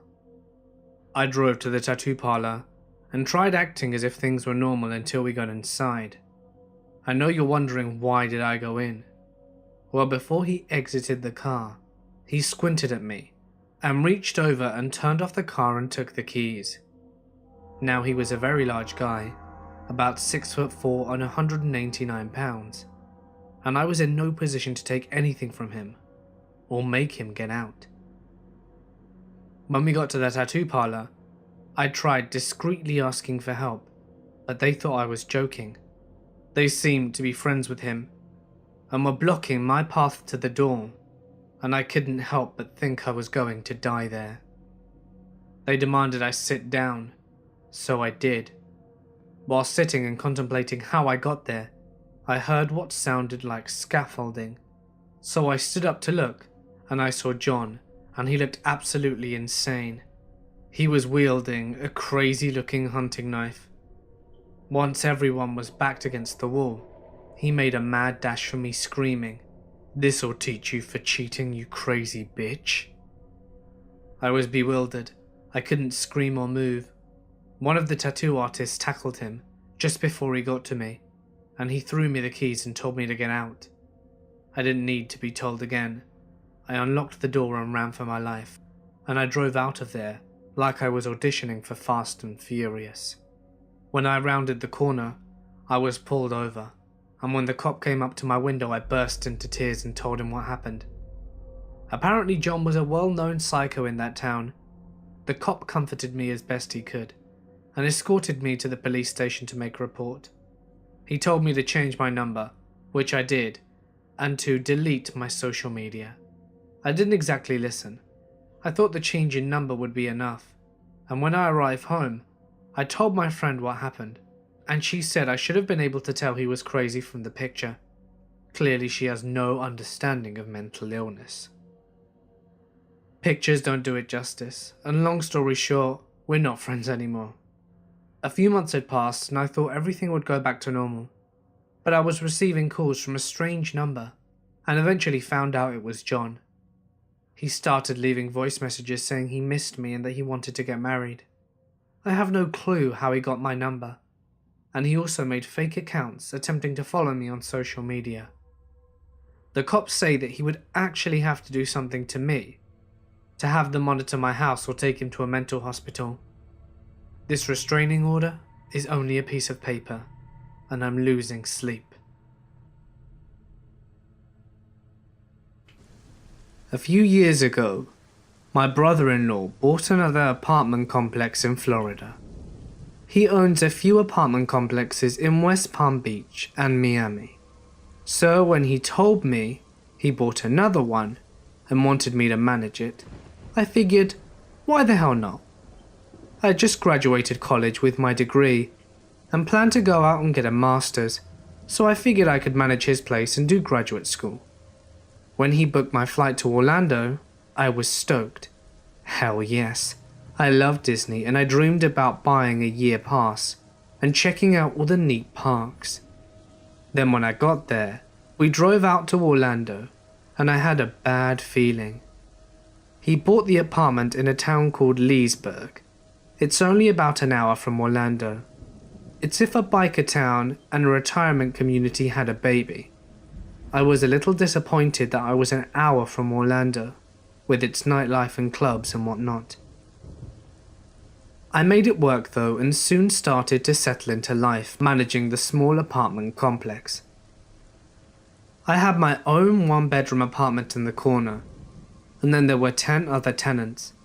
Most were older folks, snowbirds and retirees that spent their days golfing and swimming in the pool we had. There were 2 military families, one with small kids, and then there was Andy. Andy was an enormous man. I'm a pretty big guy, 6 foot and around 250 pounds, and he was at least 6'6" and 400 plus pounds. He walked with a cane and had long black hair which he put into a ponytail. He worked from home, or so he said, but rumour was that he was on disability after a horrific work accident. I didn't really care though. He paid his rent on time and he was quiet and kept to himself. I was only in his place once when his AC cut out, and to my surprise, found out that he was pretty neat. No food containers or pizza boxes or beer cans, etc. I expected a big guy like him to have things laid out. Things in our complex were pretty good for the next year, until one night in November. It was raining like it always does in Florida, and it was about midnight when someone rang my doorbell. I looked out and saw one of my tenants, Joseph. Joe was one of my retirees who retired to Florida to, in his words, play golf and drink beer. Normally he was all smiles and jokes, but that night his face was pale and he looked frightened. "I hate to bother you, Sam, but something isn't right with Andy," he said. I put my jacket on and followed him to his apartment, since Andy was his neighbour. He put his finger to his lip and motioned for me to listen. I put my ear up to the door and heard Andy fighting with someone. It sounded like whoever he was fighting with was also throwing things. I was taken aback, as he never had a guest over since the year I'd known him and that he'd lived there. So I knocked, and I heard him stomp over to the door and open it. Normally, he was very well dressed, put together, and like I said, he wasn't a messy guy, but he answered it in a t-shirt that had grease stains. His hair was limp and greasy, and he reeked of BO. I peered behind him and saw that his place was a disaster. I asked him if everything was okay. He was irritated and told me that it was and pretty much shut the door in my face.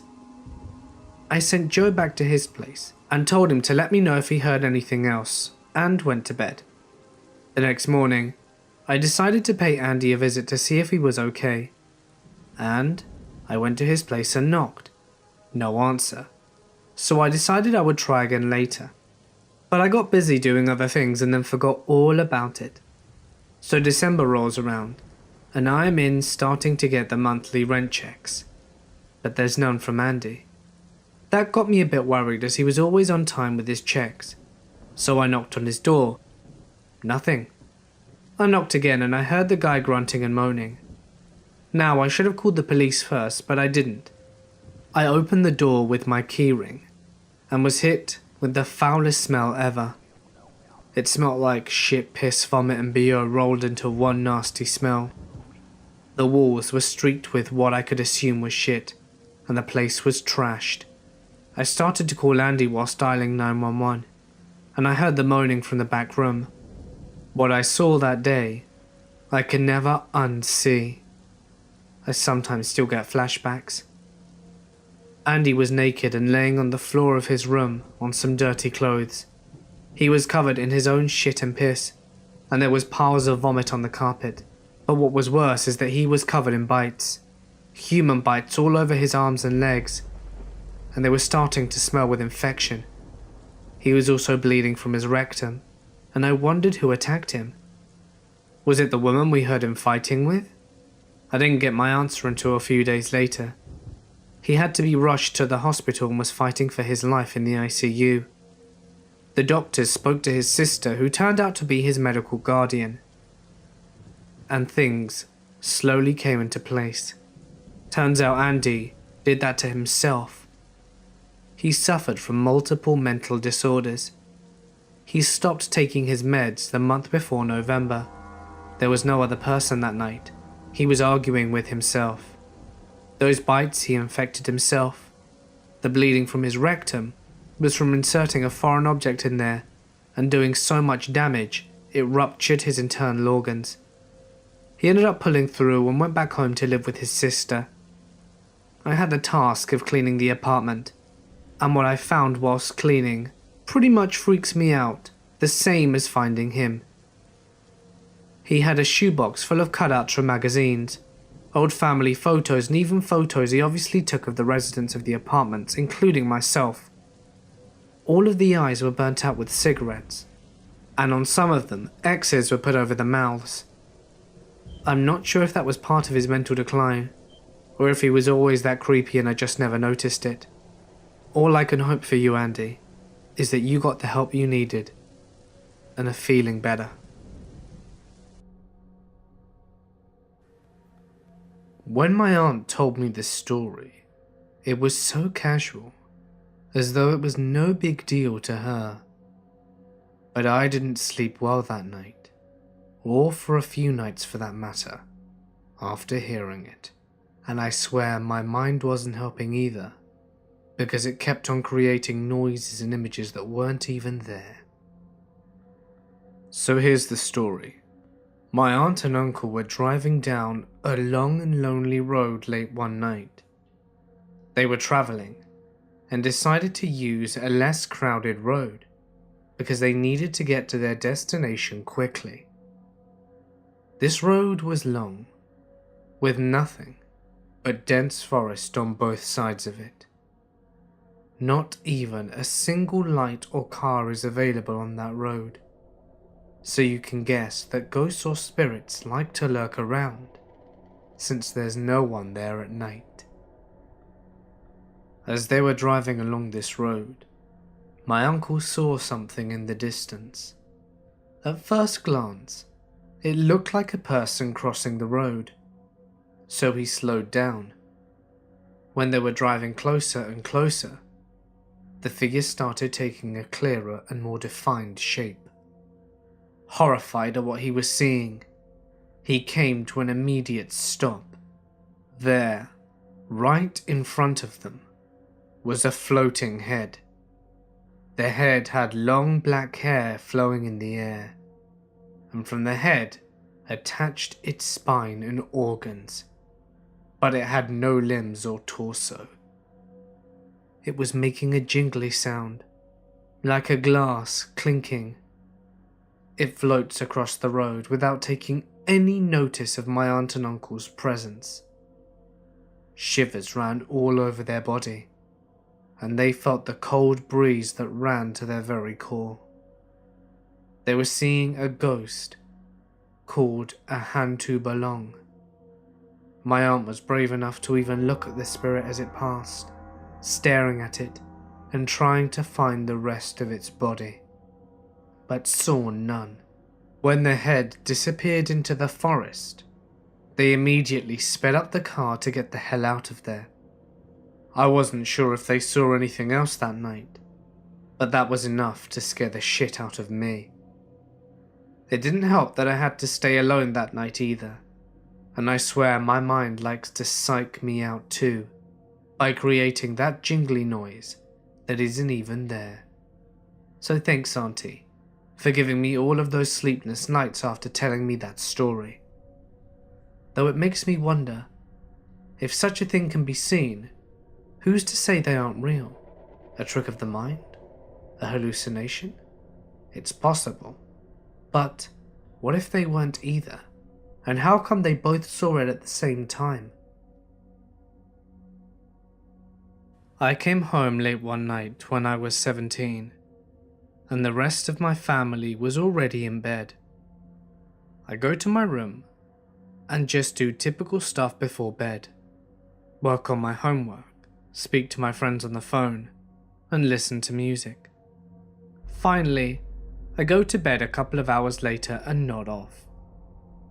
I'm awoken by some rustling underneath my bed, but assume it's just my cat and roll over again to go back to sleep. A short while after, I'm awoken again. I lay there perfectly still and quiet and listened to the noise. This was when I realized that the noise was coming from an animal much larger than any damn cat. Since I lived near the woods, my imagination started running wild. Was it a rabid raccoon? A sinister skunk? A crazed coyote? It took me about 5 minutes to work up the courage to peek under the bed and try and figure out what I was dealing with. I slowly rolled over and glanced down through the small gap between my mattress and my bed frame and saw the scariest thing I've ever seen. It was a hair-covered arm of a man. My heart started racing, and I felt like either vomiting or pooping my pants. I knew I needed to run, but all I kept thinking of was that this diabolical murderer/rapist was going to slash my Achilles tendon as soon as I stood up, and my ankles were within reach. I finally gathered the courage to leap from the bed and make a dash towards the door. This was when I realized that it was actually possible to be so terrified that no noise came out of you when you scream. I made it to the door and was running from the stairs up to my parents' room when I was grabbed from behind and a hand clamped over my mouth. Long story short, once the guy started whispering for me to be quiet, I realized who it was. It was a guy I'd been on a few dates with. He was trying to apologize for scaring me, then said that he didn't mean to, and that he just wanted to see me when I was alone. Hysterical me started crying and told him to get out of my house, and he had the nerve to ask me for a ride home. A couple of lessons were learned. My parents sleep like the dead and are not even woken up when their child is near murdered in the basement, and sneaking into a girl's house and hiding under a girl's bed is not an acceptable way to learn more about her. Also, I may be just too nice and understanding. I think I probably should have called the cops on this guy, but instead, I told him just to leave me alone and not talk to me anymore because my parents told me that he seemed like a nice boy who just made a bad judgment call. However, this incident still haunts me years later. It seemed really scary to me. I attend an extremely old college in Ireland. It was built in the 1700s as a seminary for Catholic priests during the collapse of the penal laws. It's now a generally secular institution, although it still has strong Catholic ties. I am a believer in God from a Catholic family, but I wouldn't call myself Catholic. The college accepts all denominations, nationalities, and sexual orientations, so it's generally a great community-driven place. I am a history student, and during a recent class, we were told that our college was the site of a massacre of Irish rebels during the 1798 rebellion at the hands of the British. Some died on the front steps and others inside. I need to explain that I am an idiot, and I wanted to see if I could communicate with the spirits, which is both insensitive and plain dumb. But anyway, I did it and experienced the worst fright of my life. The way the college is laid out, when you enter, the dining rooms, library, and majority of lecture halls, student union buildings, and mediation areas are all located either straight ahead or to the right. The place is very Hogwartsian, and there are numerous stone steps leading everywhere. There's many stories to this building. It's very large, but the college population inclusive of staff and students, as well as daily visitors, is quite small. This means that after 5 o'clock, it's often deserted save a few people in the library. The main entrance to the corridor leading to the old entrance hall is where the current chaplain and college president lives. In this hall is a gigantic old portrait that spans nearly the entire wall, and a set of stone steps leading up several floors. I am currently minoring in history and majoring in English, and I've always been attracted to the ghostly. And after hearing about the rebellion in 1798, I decided to contact a few ghosts myself with this shitty app called Ghostbox E1 Spirit EVP. Only a few lecture halls located at the stone steps are generally not in use, but they are available for booking and are often left open. It was about 6 o'clock in the evening. I sat at one of the lecture desks overlooking the front lawn of the college, in a lecture hall which I gauged to be roughly around the steps of the old entrance of where the people were killed. I tried for 4 or 5 minutes just asking the app different questions, and nothing was coming through. It was raining, and the room was kind of dark, and I was creeped out a bit. But I wanted to have something to tell people. I was asking the usual, "Is anyone here?" etc., and eventually I got a very faint voice saying something. I listened again, and it said something along the lines of "Imithe dia" 3 or 4 times, and for anyone who doesn't speak Irish, "Imithe dia" means God is gone. I was creeped out. You have to remember that the priests would have been speaking Irish a lot at the time, but I hardly imagined them saying God is gone.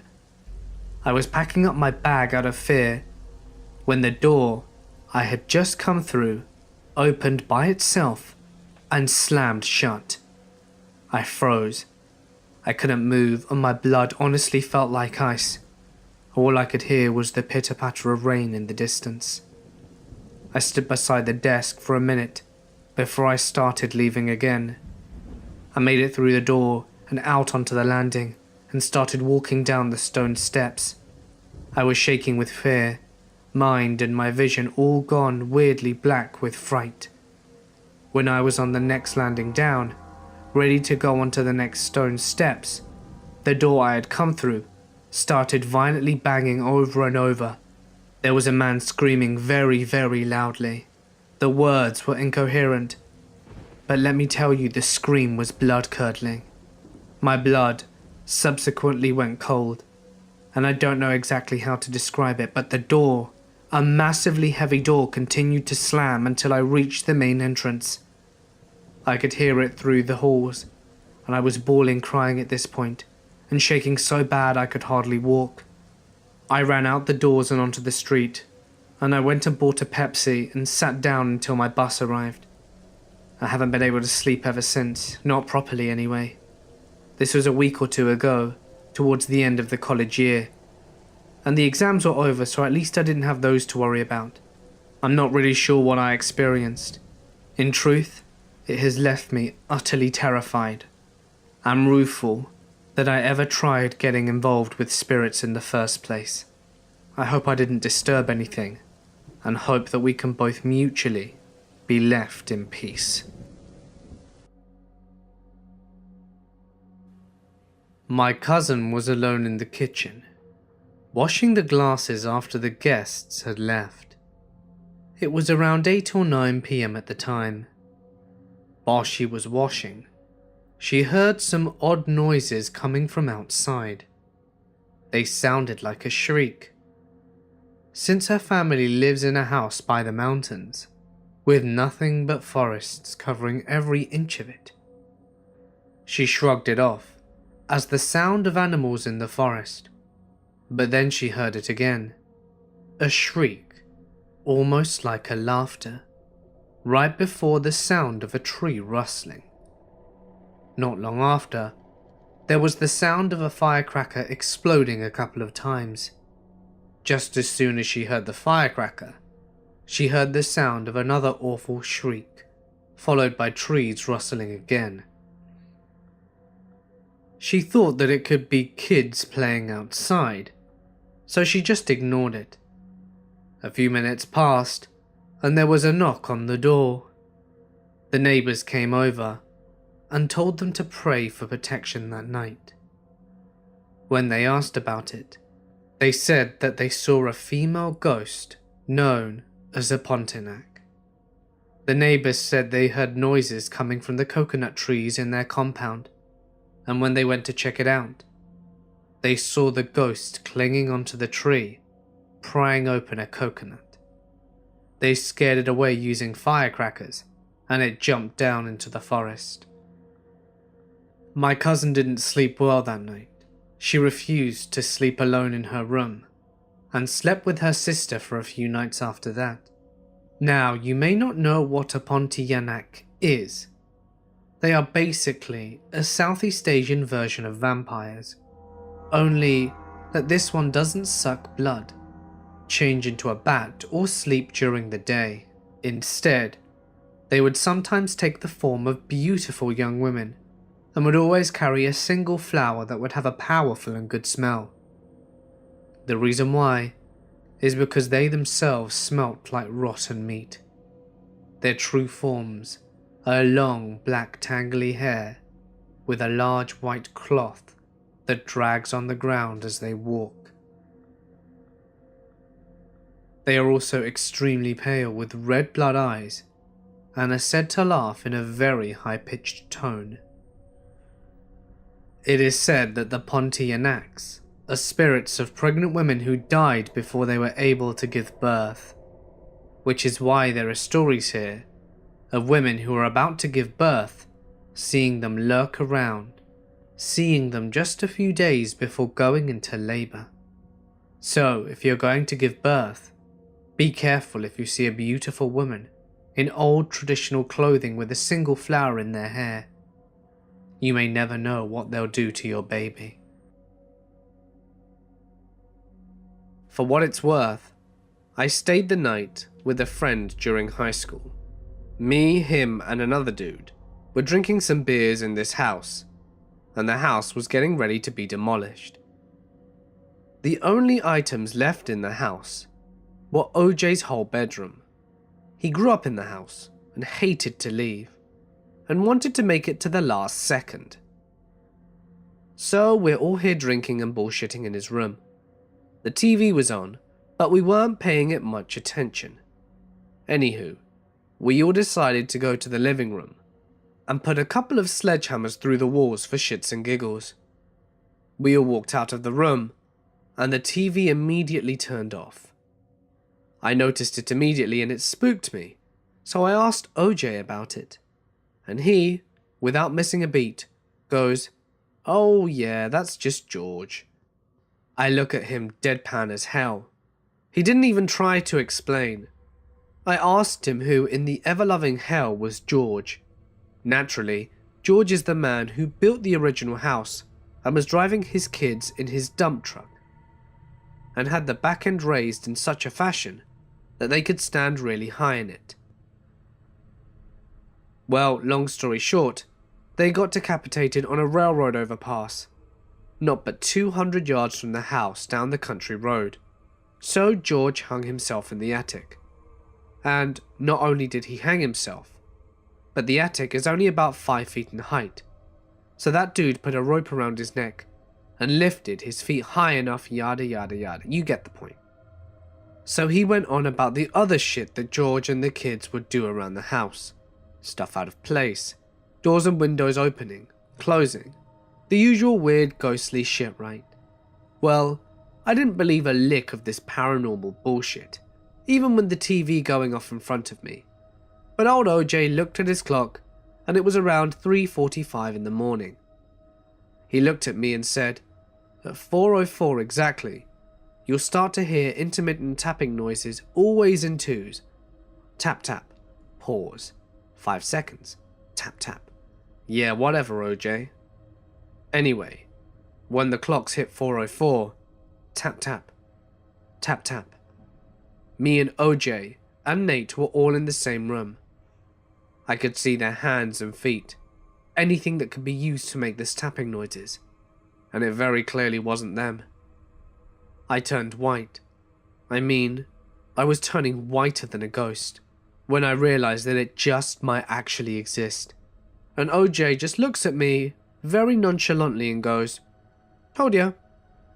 The most bizarre thing about it though, you couldn't pinpoint the noise. It was everywhere and nowhere at the same time. The sound wasn't directional. It was like it was off in the distance, but you couldn't move closer or further away from it. It was just there. Tap tap. Tap tap. Needless to say, I refused putting a hole in any of those walls with a sledgehammer. I also did not sleep, and I also got very, very, very drunk after that happened. Still don't know what to think, to be honest, but that's some serious shit, I tell you. I'd just like to add, I went into the attic where George hung himself. I like to think myself as a very stable person when it comes to dark, cold, confined spaces.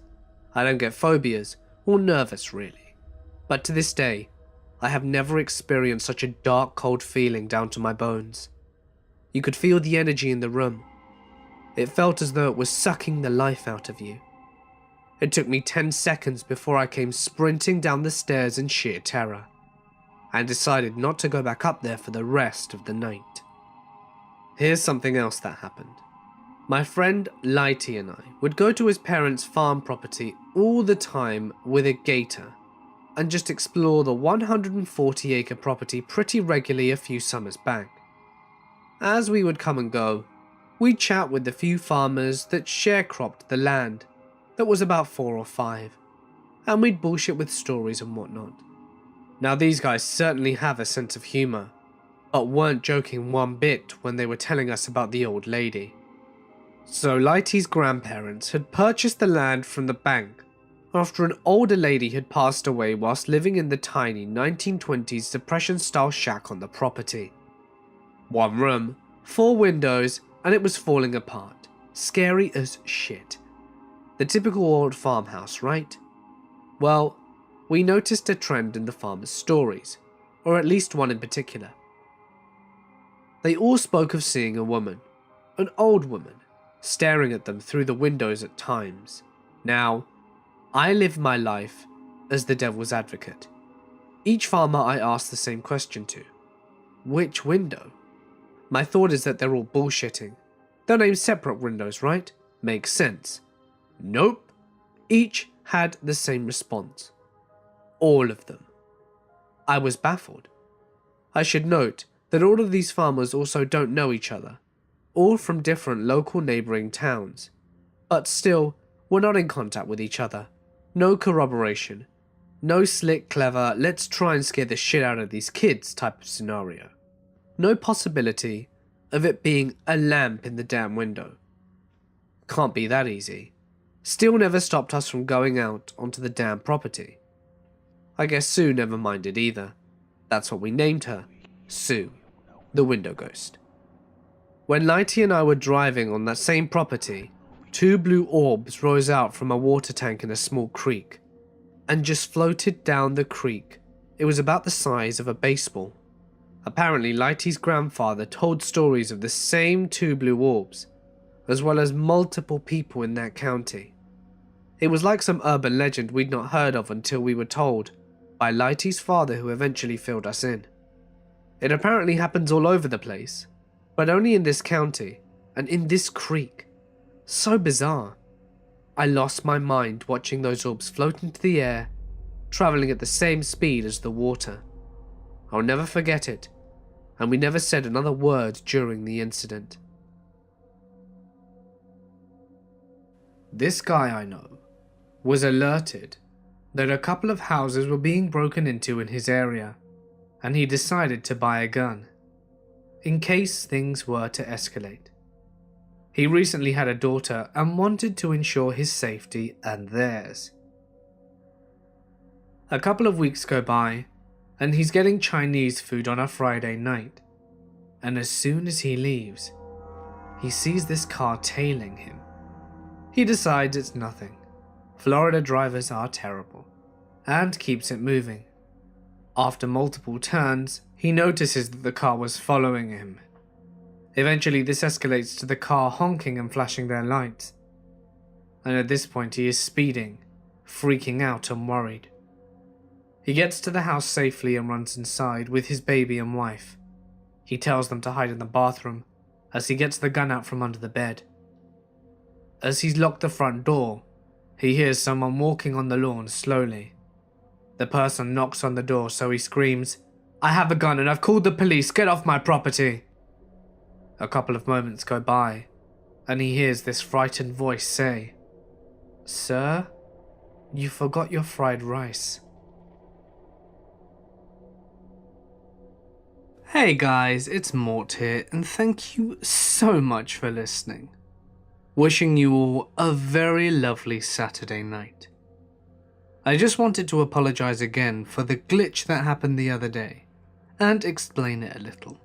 So what happened is that the video 2 days ago didn't publish properly.